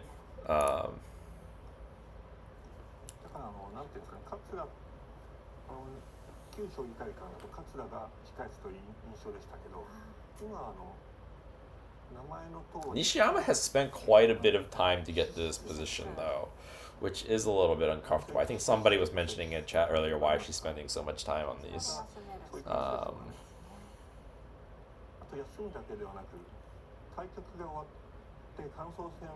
I do think she has a lot of confidence in her endgame abilities. And so I could see, you know, part of her time management strategy is to make sure that she doesn't make a big mistake in the early game and get behind. So from that perspective, I can see it making sense, especially if in her historical games with this player, you know, she, again, I think we mentioned that she's 0-5 against this player in her last 5 games in the Sandan League. If all of those games were her making a slight mistake in the beginning and not being able to get a decent game out of it, it makes sense to spend that time early.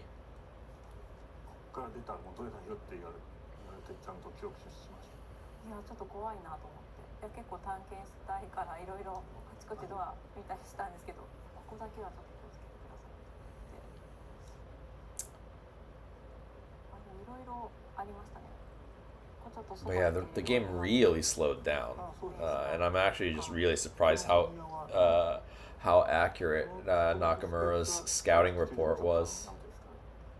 Does she like the Gyokto battle style? So, you know, this is just my perception of her. I feel like she's much stronger in Sabakiai type games, but she does seem to like playing the Gyokto battles. I believe a couple of her games in this series have gotten that way, but she's lost them, whereas she's won the Sabakiai battles. And I believe even in her match against, I think, Fuji, and I think it was in the NHK, Cup that also turned into a Gyokuto-sen, which she lost. Now, obviously, that was against Fuji, so hard to win any type of game against him.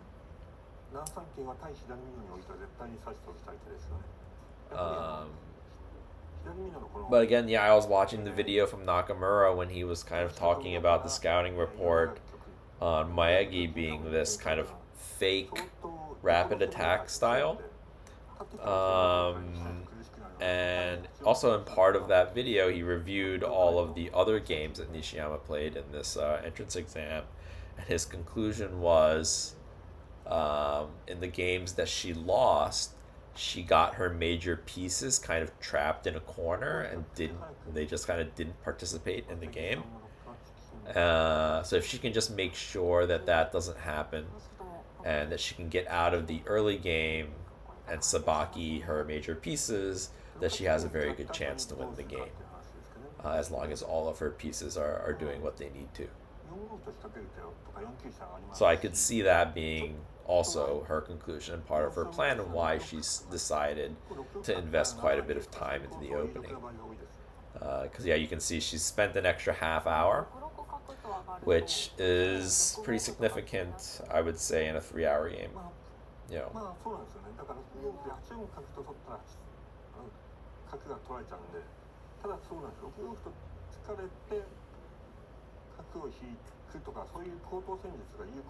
Oh, okay, so we have a move from Nishiyama. It was actually 5 minutes ago that I just missed it. She decided to push her pawn to 8-4.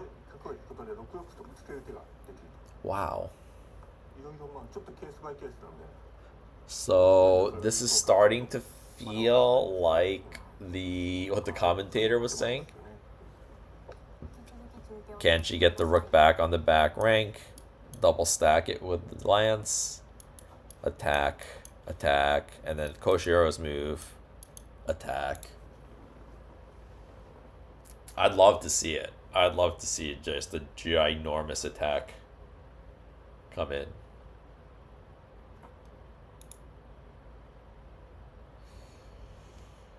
Now, the engine does favor Sente. 1.6 is quite a bit better than starting position.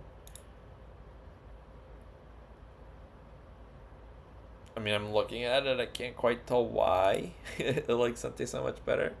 I would assume the rook is definitely better right now for Sente. She only needs 7 tempi, no big deal. Yeah, that's a very good point. That's a very good point. But yeah, so, you know, if we're trying to evaluate this position, this rook definitely feels better than this one.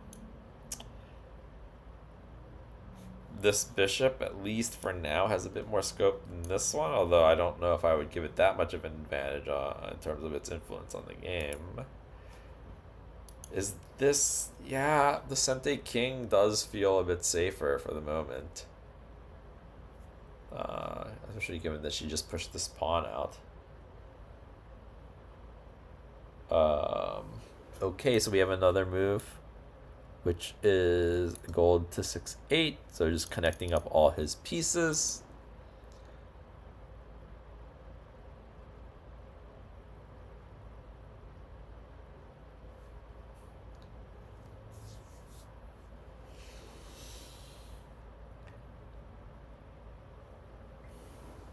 I mean, it looks like he's willing to give her the 7 tempi, though, you know? Like, he doesn't seem to be in much of a hurry either.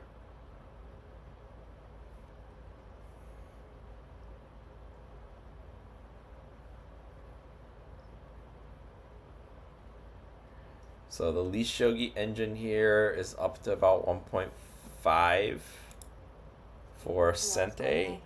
In the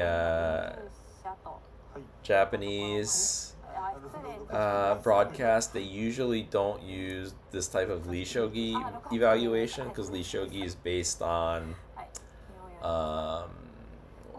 Lee chess, and in chess the evaluations are, you know, like +1, -2, based on, you know, values of pawns or something or the other. So, you know, once you get used to it, the Lee Shogi evaluation is not so hard to understand, but in Japanese broadcasts, as you can see in the Abima broadcast, they like to put it as like percentage chance of winning according to the engine. So they have it at 55 or 56-44 right now. And I have actually another Japanese stream open on my other laptop. And that AI is saying 59-41. It's hard to kind of like point out a really, really concrete advantage for Sente in terms of like a line where, oh, like this is what's going to happen and that's why he's better. It's much more of a positional, a slight positional advantage where the rook is better placed, the king is probably better placed. And now he's managed to connect the general pieces together, whereas they were a bit scattered before when the evaluation was a bit more even. So you could say maybe there was a move somewhere in the last 5 to 10 moves where Nishiyama could have taken advantage of the discoordination between the general pieces, but she didn't manage to find that. She has a counter attack with pawn 8-5. Okay, let's put that on the board. Pawn 8-5. Pawn takes, pawn 9-5. Pawn takes, knight 8-5. This is risky, but it is the standard against Hashigoku Ginka. Yes, so what Shogi Brazil is saying is, it's an old Japanese adage against an edge king, push your edge pawn. So one of the classic attacks that you would want to do is attack the edge against the edge king. Now, in this case, the engine gives this a pretty good evaluation for Sente. So normally the edge attacks are weak, but you kind of get this bishop and the knight defending. And here's the crazy thing. Engine thinks this is +6 almost for Sente after pawn to 5-4 or 4-5 now, which is, I mean, I guess you're fine, but man, just a calm pawn 4-5 in this position. Pawn 8-6 makes a little bit more sense. It's a little bit more human. Pawn 6-6 is really strange to me because you're blocking in your own bishop. But I guess, oh, so Nishiyama did not go for pawn 8-5. Okay, let me go ahead and promote this to the main line. Instead, what she did is pawn 6-5. Ooh, engine really didn't like that. Yeah, the engine really didn't like that move. Why does it not like that move?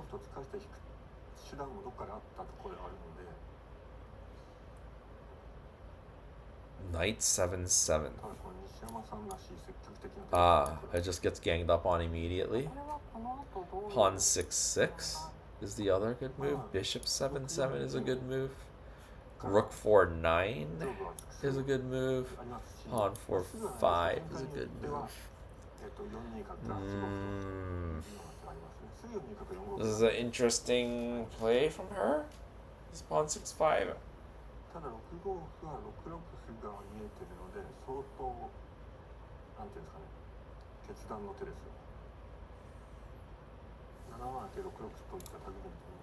But it looks like the pawn is just going to end up being a target and get taken, really without any compensation.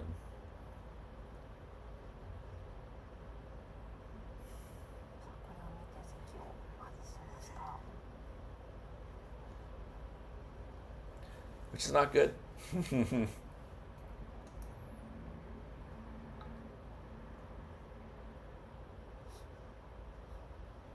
6五歩突いたことで後手もいろいろ指し手が増えましたね。6四銀から6三金。次に6四銀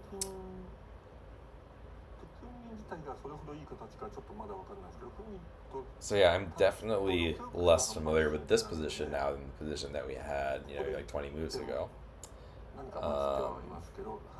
Just because I don't play these types of slower games. I am thinking about trying to learn how to play these types of slower games, just in case I don't see an attack that works. But usually what I do is I just attack anyway. Bishop 4-2. Ah, okay. That's a good point, yeah. That's definitely her idea. So as Shogi Brazil points out, the big idea for this move is to get the bishop back here and attack here.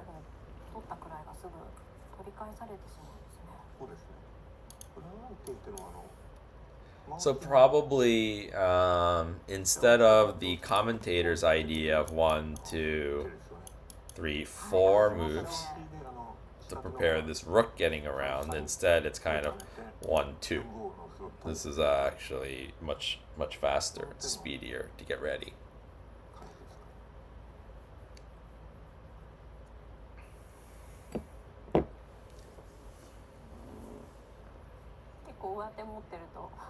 Speedier to get ready, but maybe not quite as sound. Because this knight 7-7 challenges that pawn immediately.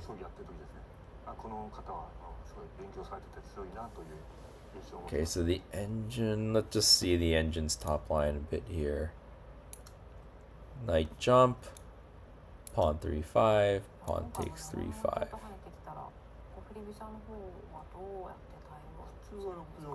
Rook 3-2. It's a little bit, I don't know. It doesn't feel good, but maybe it's okay.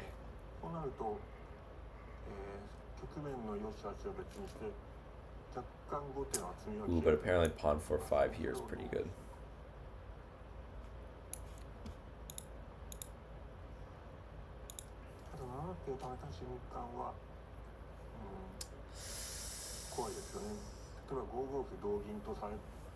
I feel like in a lot of Nishiyama games, especially the ones that she's lost, this has kind of been the pattern, where nothing super significant happens in the opening and like she's like -3. Or like in this case, it's +3 because she's Gote. Pretty sure that happened in the Ueno game as well, where like, maybe it was like a little bit back and forth for a while, right around even, and then just like some standard natural moves get played, and then all of a sudden she's a little bit behind because, yeah, I guess her idea doesn't quite work. Like, so she goes with the bishop now. There's many problems. Wow.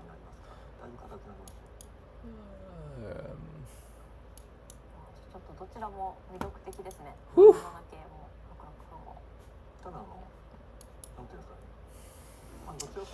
All these moves look pretty scary. But yeah, once you get down to rook 3-9, probably not worth. And the top two are kind of significantly better than the others. It's interesting.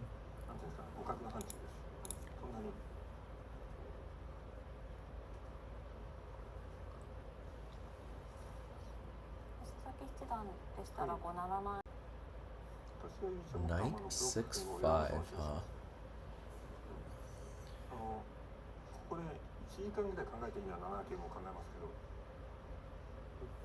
So yeah, probably I would assume that's not going to happen right now. I think she's probably going to need to address this somehow a little bit. Let's see.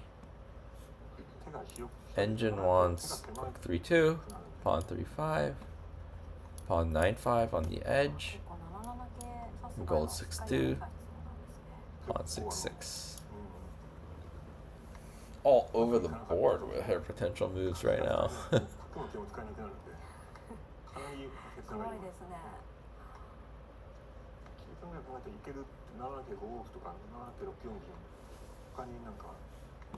So he hasn't actually played this knight yet. Whoa.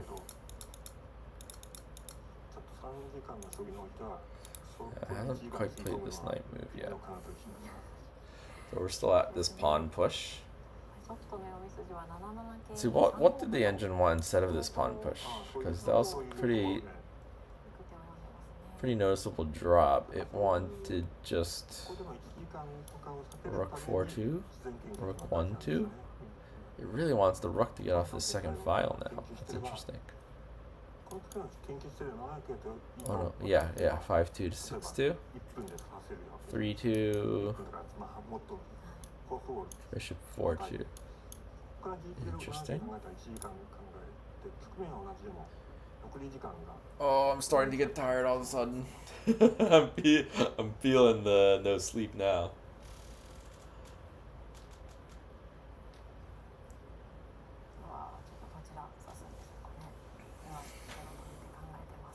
I forgot for a second there.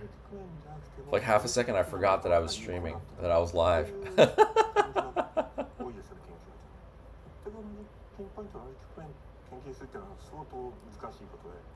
Rook 1-2. What?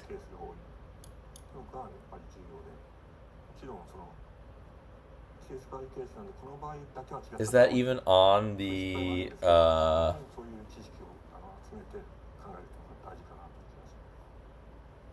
it's not on the it's not on the Abima broadcast list of moves though.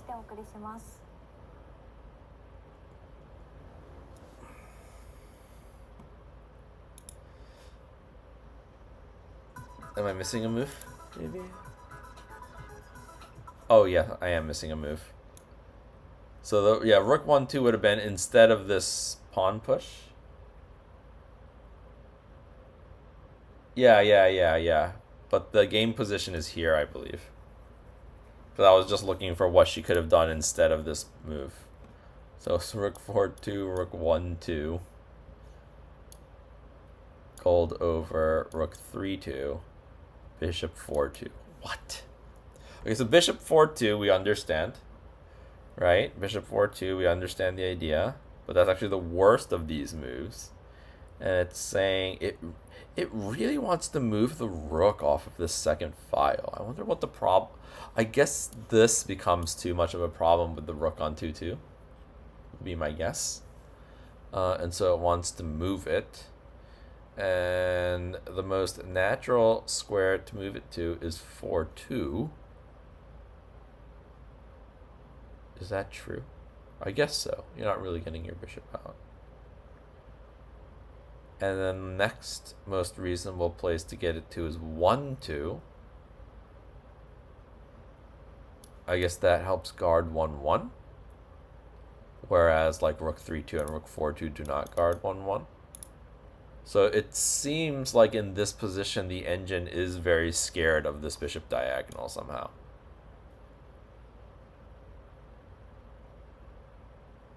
Like it seems very scared of this pawn push and this rook and this bishop diagonal, and so it really wants to move this rook out of the way. And so the reason why the evaluation of this move is not so great is that it's going for the bishop 4-2 idea, which happens to be the worst of the ideas.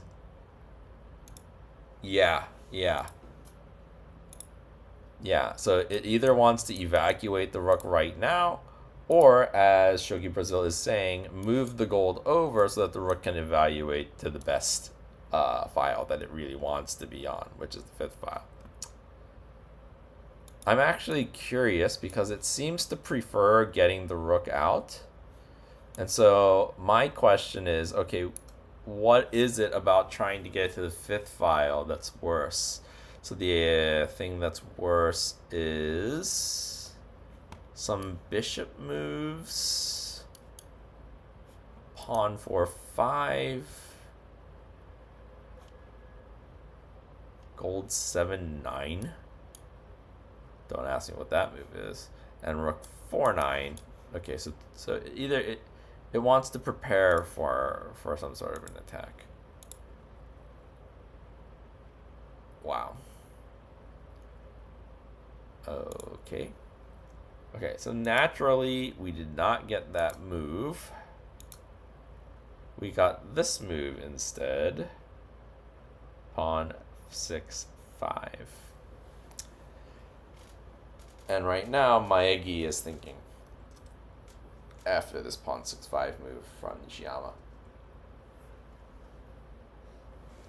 Now, the interesting thing to me is, yeah, I'm still probably just not quite understanding these moves that the engine wanted to make, because I would expect that if it wants to move the rook in this fashion, that's because this is coming, but actually this is not really one of the, it's not, okay, it's tied for 4th, I guess, but it wants to wait even longer. Really interesting.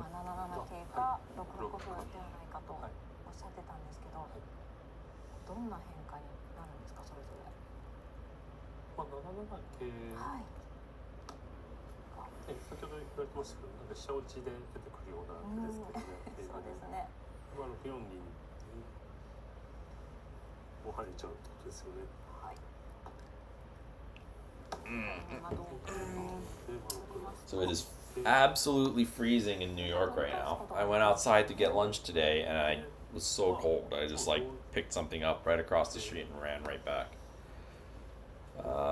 My apartment's not so bad right now, but I don't know. It just started to get a little bit cold, so putting on a little jacket.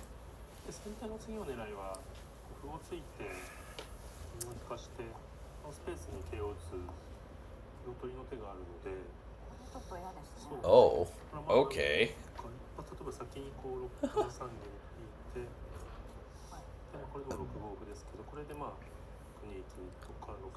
Okay, so they're going through some interesting variations right now where Sente plays knight to 7-7, tries to trade this off and attack the Gangi formation.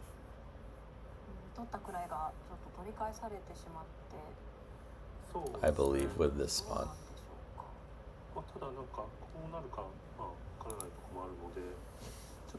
Which makes sense. That makes a lot of sense. But I'm not understanding how does rook 1-2 and rook 4-2 and rook 3-2 help versus that? Because the engine really wanted to play those. How am I holding out? Am I gonna make it to the end? I think there is almost 0% chance I'm gonna make it all the way to the end because I'm already tired. It really started to hit me in like the last half hour or so probably. Hopefully what will happen is I can maybe make it to their lunch break, and then once their lunch break starts, you know, there's going to be quite a bit of a break, so I can maybe call that my night.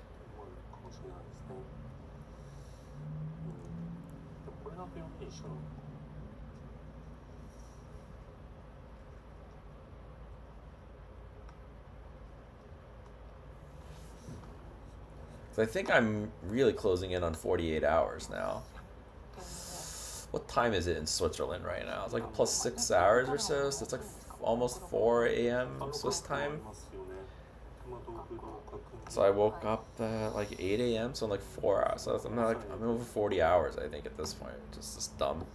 I don't really know. Like, I'm surprisingly not as tired as I should be for being awake for that long.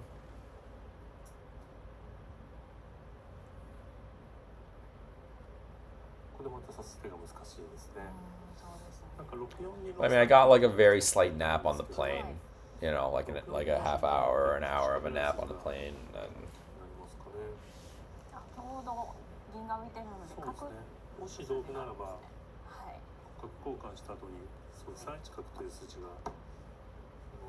oh, okay, so they're showing a nice Tesuji against these types of Gangi shapes, which is kind of like, it applies even when it's static rook because they've put it on Mukai Bisha. I'm not actually sure. I didn't see exactly how they got the extra pawn in hand compared to the position that's on the board. But the idea is if you can trade off a pawn. I don't know how they traded off the pawn exactly. Maybe the idea is that it went like this or something. Yeah, I really don't know how they got to this position, but okay, let's just do this. The idea being something along the lines of this. And then, okay, okay, they must have got the extra pawn over here. Okay, of course.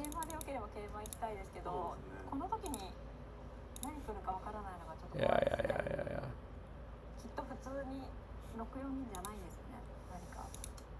So if you do something like this, maybe trade this off.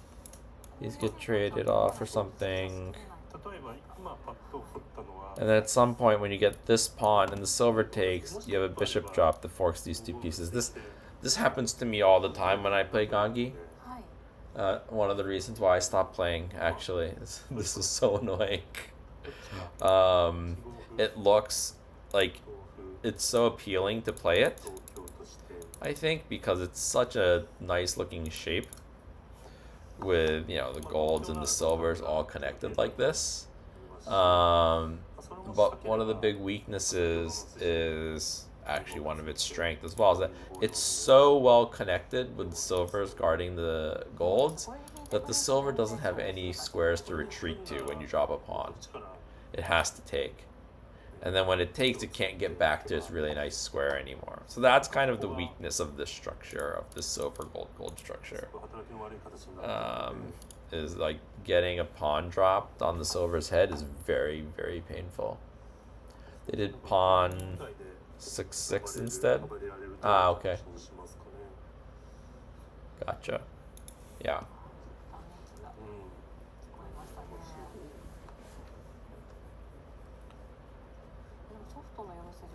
Well, it looks like maybe Nishiyama's gaining some time back with this move. Maybe a little bit of a silver lining to the evaluation getting worse, but yeah, I'd be curious if her opponent is spending time right now because he perceives a mistake, at least a slight one, and thinks that this was not a good move. And if he can spend some time here to figure out why, he can kind of convert the advantage a little bit.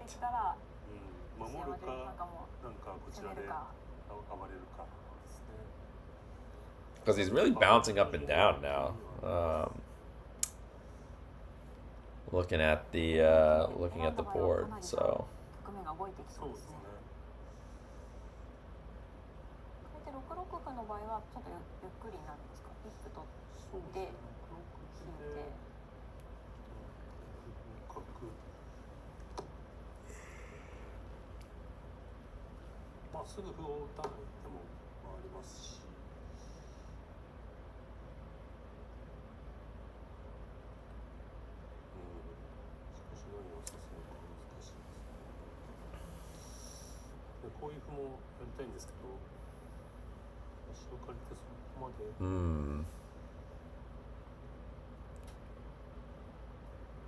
So yeah, they're trying to figure out some different attacks for Nishiyama that might work. They don't seem to be so happy with her position, unfortunately. So they're even like, you know, looking at trading a pawn on the left side of the board and trying to attack here, but that doesn't even work because the rook can float back up to the 6th rank and defend it. So this is actually also a very common line when you're playing static rook, is bringing your rook up to defend the weakness after you've jumped the knight already. So if you're a newer static rook player, this is one that you're definitely going to want to remember because it comes up a ton in order to defend this knight.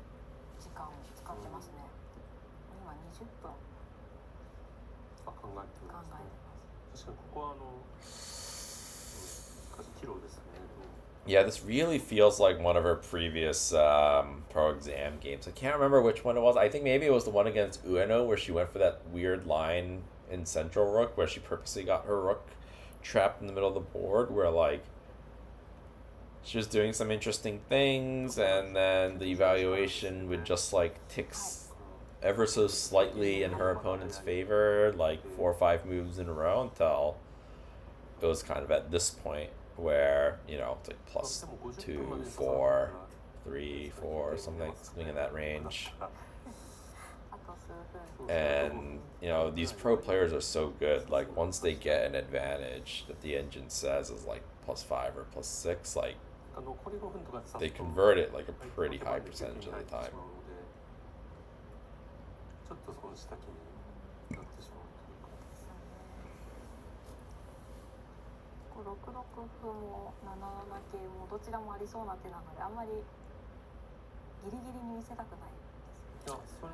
Like Nishiyama's the type of player though that like she usually does follow through with her plans. So I mean, I'm expecting her to bring the bishop back unless it's explicitly like prevented.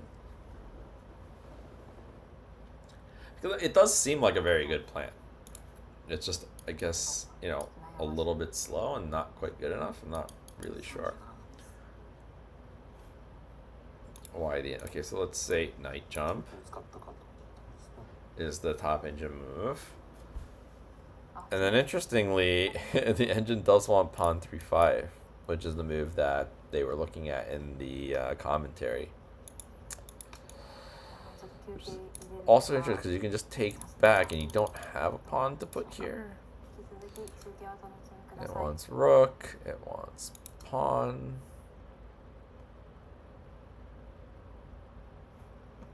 Pawn 6-6 here. Counter.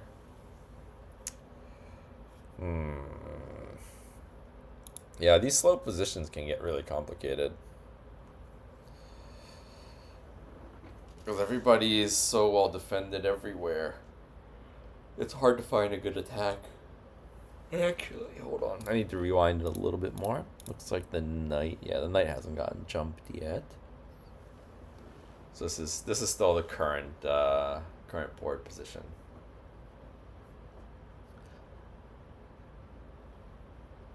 And what about time? So it looks like Nishiyama is pretty much caught up on time. They're both at a little over 2 hours left.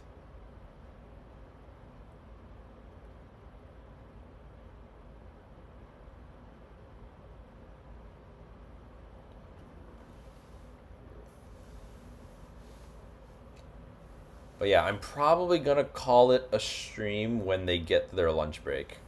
Because I am getting tired, finally. Yes, sleep. And so I definitely need to get some sleep when I can get it.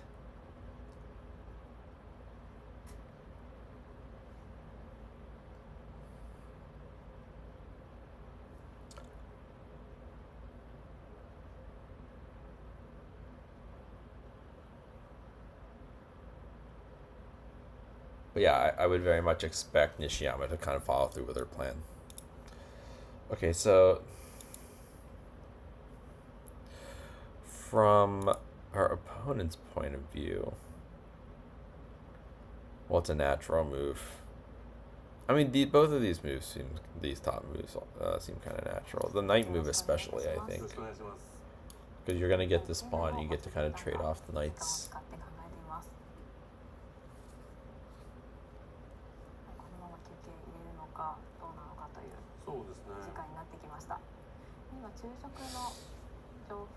Let's see. Do you have any sense of how often players of this level come back to win and what the engine... Ah, that's a really good question.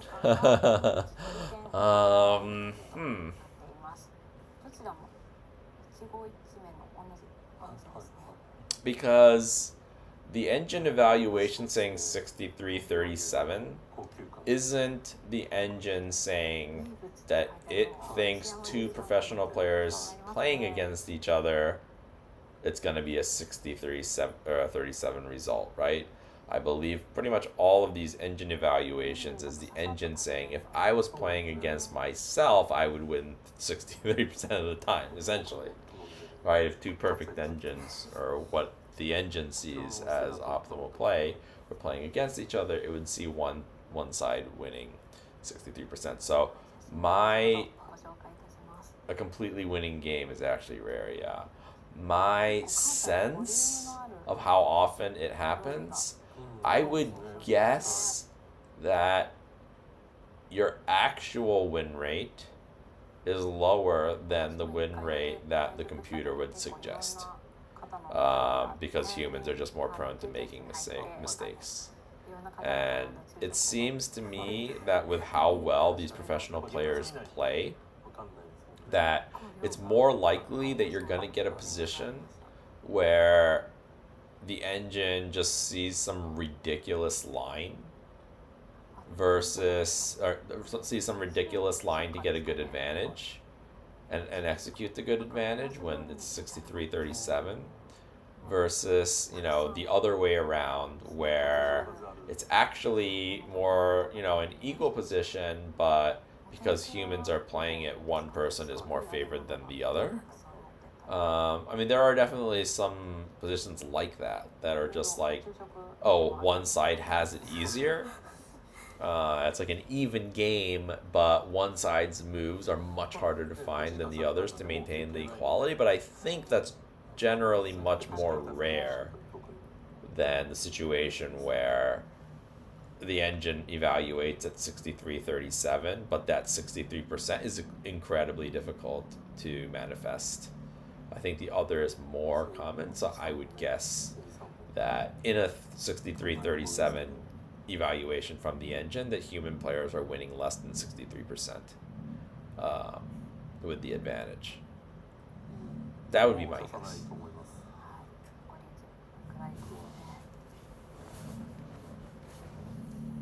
That too, right? Yeah. Normally the game has a couple surprises and turnarounds. That's what I really like about shogi, that I've come to understand since I started playing again, like 2 years ago or so. After I played a bit of chess and was following chess for a bit, where there are so many chess games that start out as completely equal games, and the evaluation basically just never changes, and they just agree to a draw. And they're so anticlimactic. It's just kind of sad. And that's one of the things that I really, really love about shogi, is that just doesn't happen. Like, ever. It's so rare that two people play a completely even game to a draw. That doesn't happen, and I prefer games where that doesn't really happen. So, yeah, shogi for the win. And obviously, there's this extra bonus that you get to brag about the complexity tree of the game being so much bigger, so it's obviously much more complicated, right?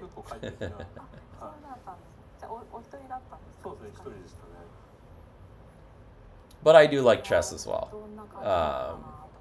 Yeah, I'm making a Chrome extension for chess.com, so.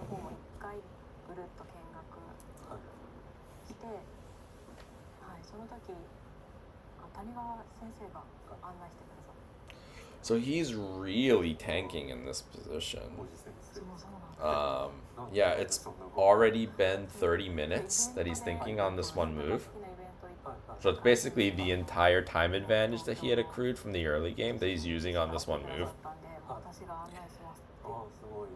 And honestly, yeah, my sense of it, and I actually just saw it in the Japanese chat as well, is he's spending this time because he thinks this pawn push is a mistake.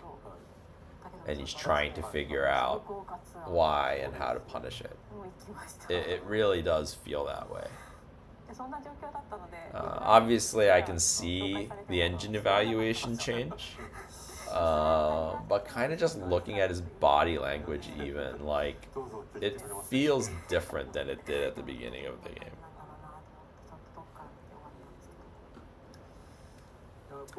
A 90-move Joseki in Kakugarari games is something I could never have imagined 10 or 15 years ago. Yeah, tell me about it.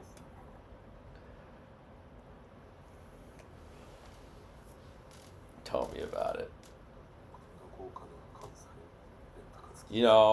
And I think I've spoken about it before. I made a video about one of the games where it happened, I think, where, you know, in this bishop exchange, reclining silver joseki, where they move the king in very strange patterns, where they're like losing tempo on purpose so that they can get the exact formation of pieces that they want at the right time. That is something that I would never have foreseen. Those types of like purposeful time wasting moves. It's just not something that really makes a ton of sense to exist in the game. But yeah, I mean, Bishop Exchange has just gotten researched so much. It's just crazy now.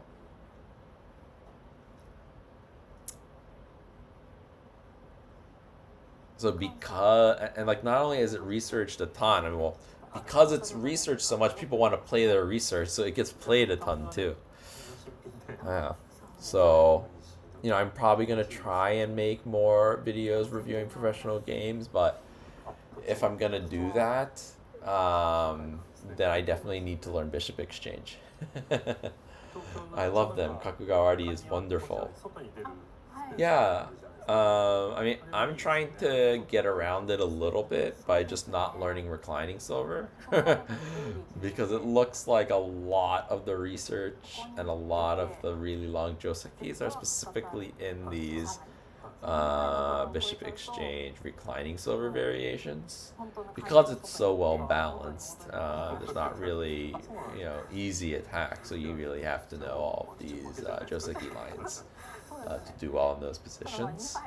But I actually recently got a book for Bishop Exchange Hayakurigin, which I thought might be a little bit more straightforward, but I think the author is trying to play Hayakurigin in a reclining silver style, where it's a little bit more balanced, you're not losing any material, and it's obviously a good strategy. It's engine approved, but it's not really what I was looking for. So maybe I'll just bite the bullet and buy a reclining silver book and try and brush up on it a bit.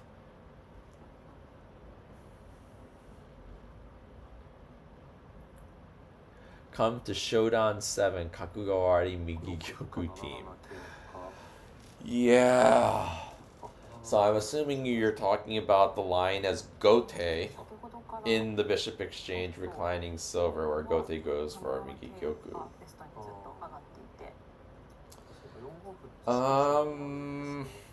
I definitely think if I'm gonna start playing Bishop Exchange, I'm gonna need to play the Hayakurigin lines first, because it suits how I generally like playing, number one, and number two, one of my go-to strategies right now is Hayakurigin, but a Hayakurigin variation where you don't do it in a Bishop Exchange, you do it in Aigakari, and so that's probably where I would dip my toes into the Kakugawari pool first. I'm not going to dive into the deep end that is reclining silver. I'm going to start at the kiddie pool side and go with Hayakurigin first. Well, I guess the kiddie pool is Bishop Exchange boging, so maybe I'm in, like, you know, waist-high water, treading water a little bit, trying to learn the Hayakurigin variation. But even, you know, and this is kind of the problem with picking up Bishop Exchange, it's just so much effort to learn it, because there's, you know, so many variations and different strategies people can go for. You need to learn, okay, well, how do you play against the Bishop Exchange boging? How do you play against the Hayakurigin mirror? How do you play when your opponent goes for reclining silver, and then all the different reclining silver variations? So current, yeah.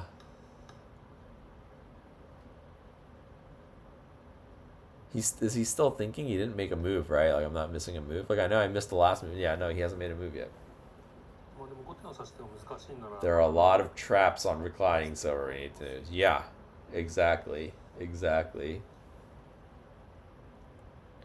Now, the interesting thing is I was looking at my 81 Dojo game history the other day and just trying to find, I think I was trying to find what my highest rated win was ever, like my highest rated opponent that I beat.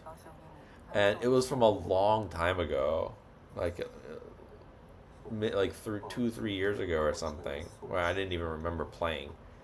Or maybe it was like a little bit more recent. But anyway, it was a freaking Bishop Exchange reclining silver game that I played. And to your point, opponent fell for a trap and I won the game. He was like very high rated. He was like a 5 or 6 dan or something. Wrong diagonal. Yeah. The wrong diagonal bishop I don't have a ton of problem with. I generally just defend the points that they're trying to attack and then just like play relatively normally, and I generally don't have that much problem with it. Maybe it's a little bit different if they're like targeting you for some reason. But yeah, I do face the wrong diagonal bishop from time to time. And generally, I do okay against it. Played a reclining silver strategy on Shogi Wars only to get... Yeah, I feel like reclining silver, especially if you're going to play Japanese players, that's going to be tough. Because they actually have access to all of the cutting edge Joseki books that are out there on the openings, to the cutting edge, I'm pretty sure there's some like gray market or black market for a Sandan League game Kifus somewhere. I'm convinced. And there's just treasure troves of Sandan League Kifus that you can buy somewhere, and they're gonna have all of the latest super dank, to Shogi Brazil's point, like 90 move Josekis that are being developed. Oh, okay. So we are in a lunch break, and they're going to continue at 12:40, which I believe is in 40 minutes from now. 12:40 Japan time. Yes, they just entered the lunch break. So I did promise I was going to play. So I will play a little bit, but then I'm going to go to sleep. So they basically went into lunch break in this position where Nishiyama pushed the pawn to 6-5. And we were trying to do a little bit of research and understand this position, because right before she pushed this, the valuation was a little bit better. Do they do a sealed move? So they're not gonna do a sealed move in this game. They really only do sealed moves in 2-day matches where you basically take a break overnight and then come back the next day and play again.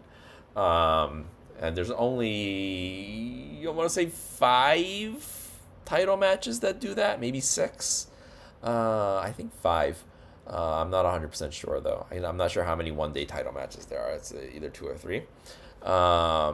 And this game is going to be all concluded today, so they don't do any sealed moves over lunch. You just, if you want to, you can use your thinking time to stall a little bit so that you get to also think about your move over lunch. That's part of the time management tactics. Okay, so again, we were in this position where Nishiyama just pushed the pawn, but right before that, you can see the engine really didn't like this pawn move. And it looks like the main reason why it doesn't like the pawn move is because it thinks you want to move the rook out of the way of this bishop diagonal, either by moving it directly to one of these squares right now, or moving the gold out of the way to make room for the rook to go to the 5th file. And then the other idea, the 5th idea, is to just move the bishop to go on this diagonal. And I think that's kind of what Nishiyama was thinking, but it seems like, yeah, for some obscure reason, the engine really likes the other ones better. And it definitely feels like my Egi, her opponent, senses that this is actually a chance for him.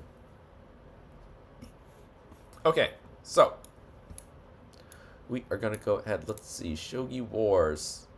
Oh, so I was thinking maybe I would have to play a game and I'll leave the stream up, but I guess it doesn't really look like that's gonna. Okay, I'm just gonna use this. So I'm gonna play a 10-minute game. I'm gonna need a little bit more time to think because I'm so tired. And then I'm gonna call it a stream after this game. Let's see if we can't get a pawn 4-5 rapid engage versus third file rook game ourselves, and we'll just instead of playing it so slow and nice and neat the way Maegi is, maybe we can just play it a little bit, down and dirty, just go for the attack and cross our fingers. It's usually how I do it. Okay. Oh, that's a quick edge pawn. I usually reply to edge pawns on this side. Okay, so it looks like my opponent's probably going to be going for a ranging rook strategy, but probably... Okay, so people like going direct Mukai Bisha against me because I push this pawn pretty early.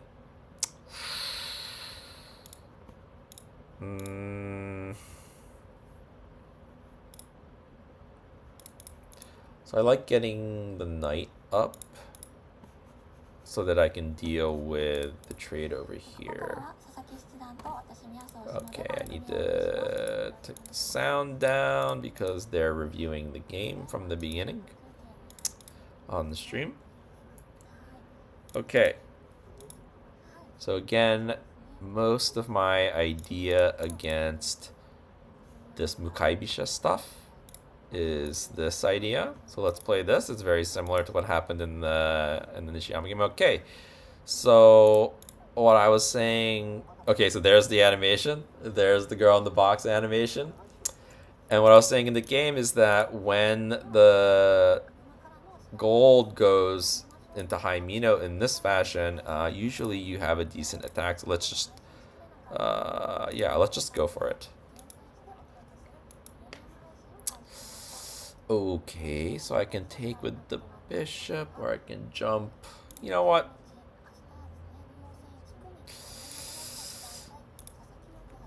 We're just gonna go for it.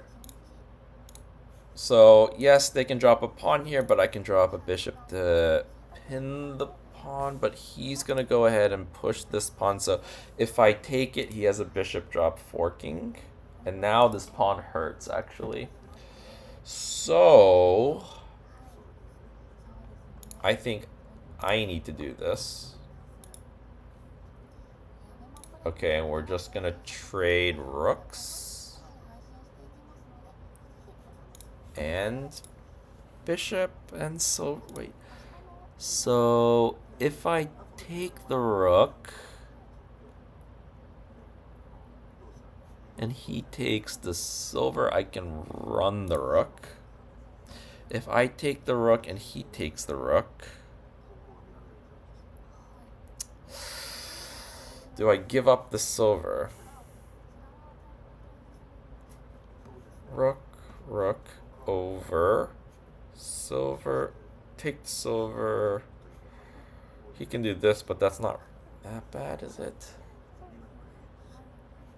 I mean, I could also take this first, run first, run, take.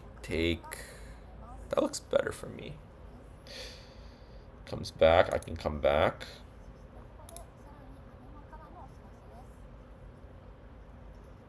What am I missing? What if I go back and he runs?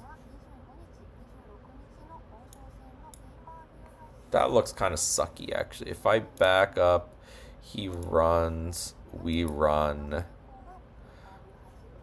I'm gonna promote, we're gonna come back, and he's gonna hit the rook again. So usually in this situation, when I can't figure it out, I just trade. So take. I can come back and take the pawn. And that would force also probably the bishop trade. So here. And then my silver would be hanging in the middle of the board. I would have this wall, whereas they don't. So I feel like that's worse for me. So I don't want to just trade off. If I run my rook and then they run their rook, then I can run the silver. I think we just run everything. I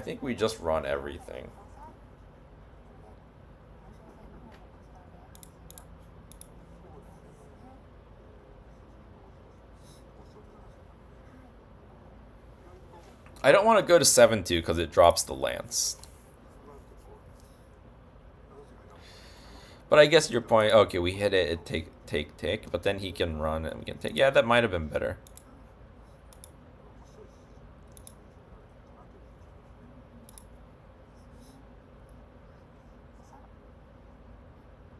That might have been better. So he ran his rook.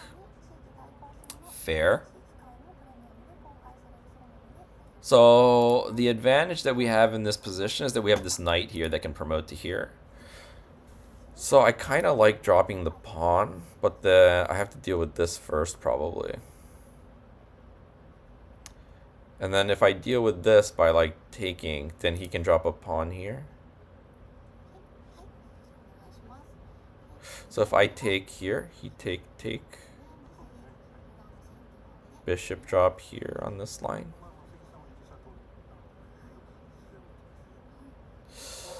Pawn drop, take.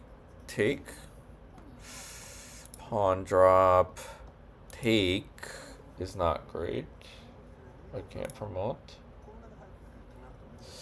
Bishop back doesn't feel good. Silver and then bishop back doesn't feel good. Yeah, I'm thinking maybe, yeah, I should have attacked the bishop there. Okay, so we just bring the silver back though, right? Silver back, pawn drop.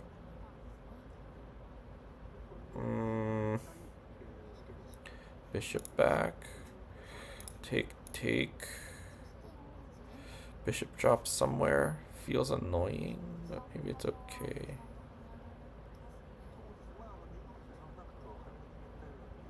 Doesn't feel good though.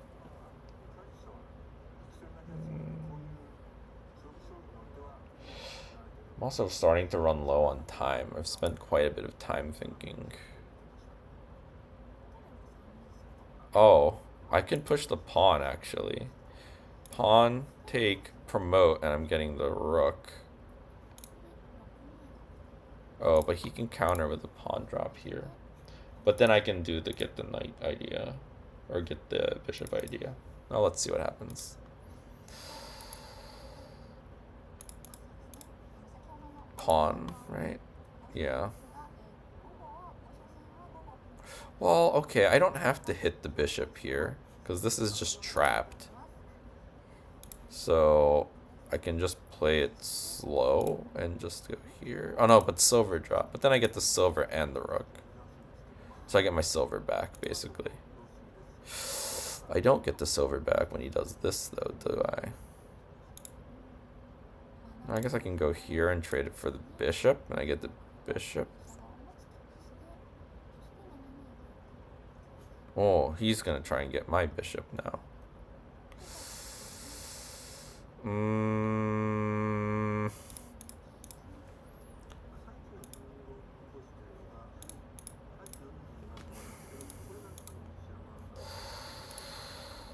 Okay, we can't let the rook escape and take here. I'm not actually sure if I came out ahead in that trade or not right now. I'm gonna take my rook right now. Should I let him? Should I block? Okay, I need to set up an attack of some sort. So like rook drop?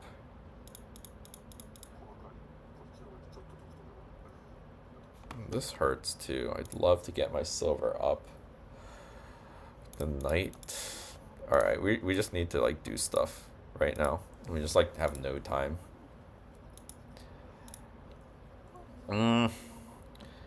Pawn takes is good for us actually. We can take and now we fork here as well. Okay. Well, okay, I wanted to get the silver up anyway, so this is perfect.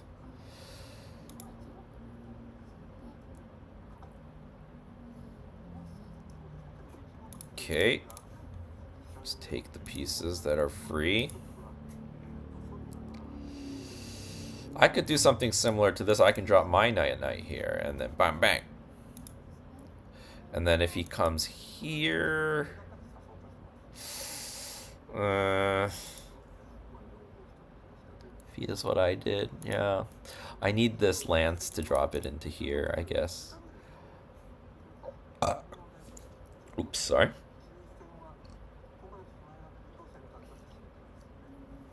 Okay, now this is scary.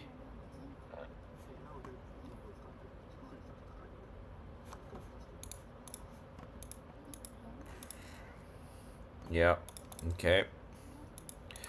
Let's just go with the idea. I'm gonna ignore that, I think, and then just recapture. So, okay, let's go with the lance.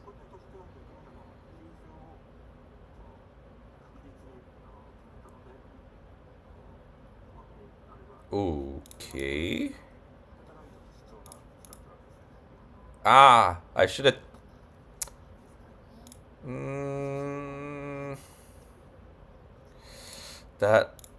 That opens it up. Oh, okay, yeah, that opened up to... Yeah, but then I could have taken this. I don't know, but this kind of looks good. It's adding a piece in a spot where it's not getting taken, so... I want to take...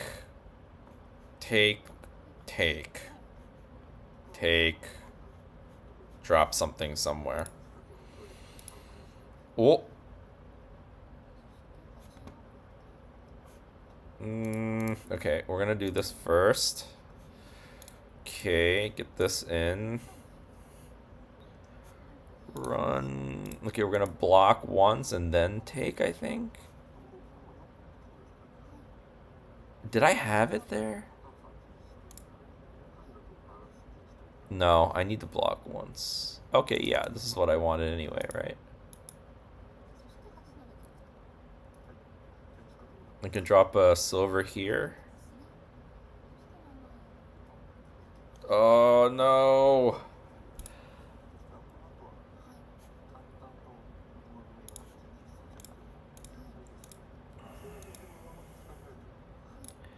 Can't tell if this works.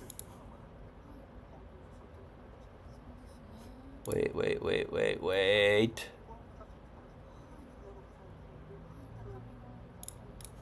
I need to defend once, I think. He can't take because it's mate. So if I just defend once, then I take the gold and it's a Hishi. I think. I don't know if I had it there. I didn't have it there because he can just take and then this taking isn't a check.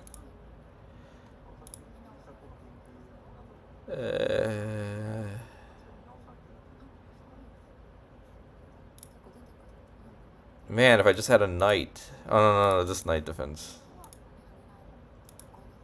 Oh, he's gonna take this. No, that's... I can just take it. And that's also Hishi.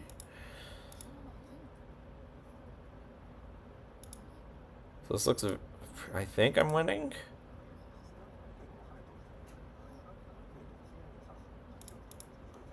I just take it, right? Okay. I have a wall.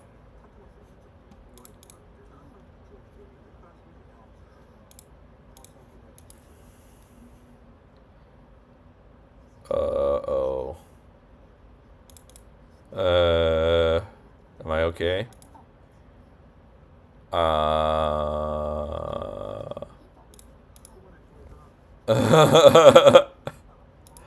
Shit. Wait. Oh no, wait. No! I'm dead. Oh, did I mess it up? Oh, I'm not sure if I messed it up or not. Oh, my brain was not working at the end of the game there. Wait. Right. Where was it? Here?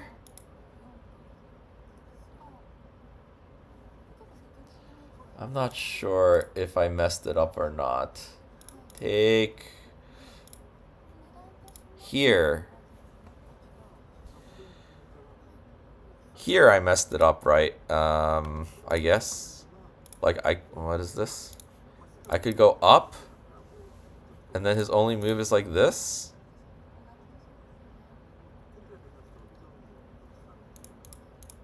And then his only move is this.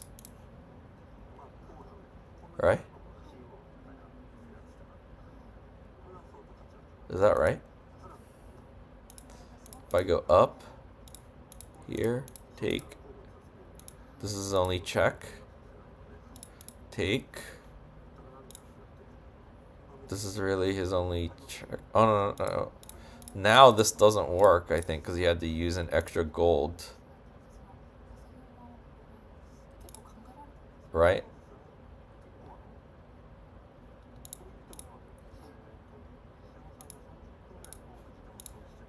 Oh no, wait.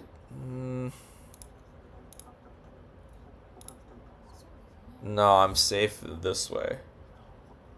I don't know if there was a better attack there for him.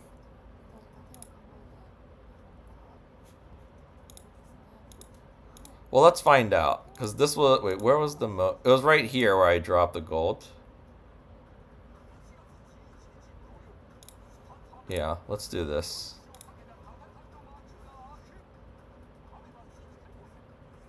Oh, it wanted me to just take immediately. And I'm completely winning. Wait, so I can just take the gold and it wasn't mate? But when I dropped the gold... I must have messed up dropping... I must have messed up anyway, right? Oh, because he doesn't get the extra silver. He doesn't get the extra silver from taking the silver, so he can't... So he doesn't have mate. Ah... If I just take the gold, he doesn't have the extra silver in hand. Oh.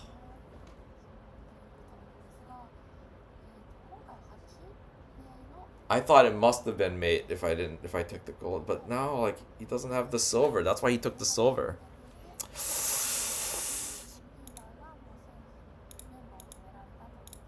Yeah, this is just my end game weakness coming into play, I guess. Because I feel like this also isn't mate. Alright, it's for the stream. We're just going to blow the last one. Wait, hold on. Let me check. This is where I wanted to do it, right? Yeah, I wanted to see if not taking is correct.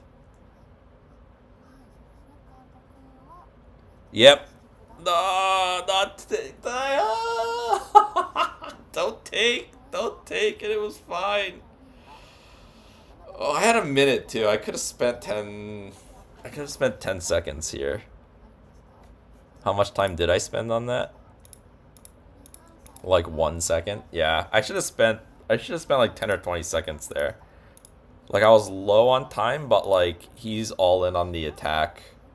So if I just defend correctly, then I should win, because this is a Hishi over here. There's no way he can defend over here.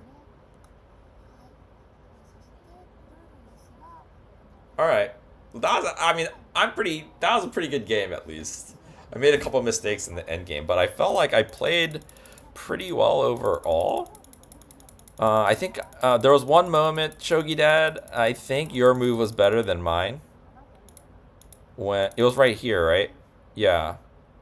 Because I think what I was worried about is this, but I think, wait, why isn't this working? If I do something like this and he takes here, I can just take here. Right, I think that's what you were saying. Yeah, this looks much better. Maybe he does something like this. No, but then I just take. Yeah. Yeah, I thought way too long. But honestly, I don't. I mean, it manifested as a time handicap, but I think it's more of a sleep deprivation handicap that I was giving in that game. Because I very much so felt like my brain was working extraordinarily slowly. But okay, I think that was an entertaining game at least. We got to see a couple interesting lines at the end that I messed up, but I definitely know that's my weakness right now. Is these end games, where if I could just be a little bit better at the end game, I could win a lot more games. So that's what I've been trying to practice recently. So okay, so yeah, they're gonna come back online with the games in 15 minutes.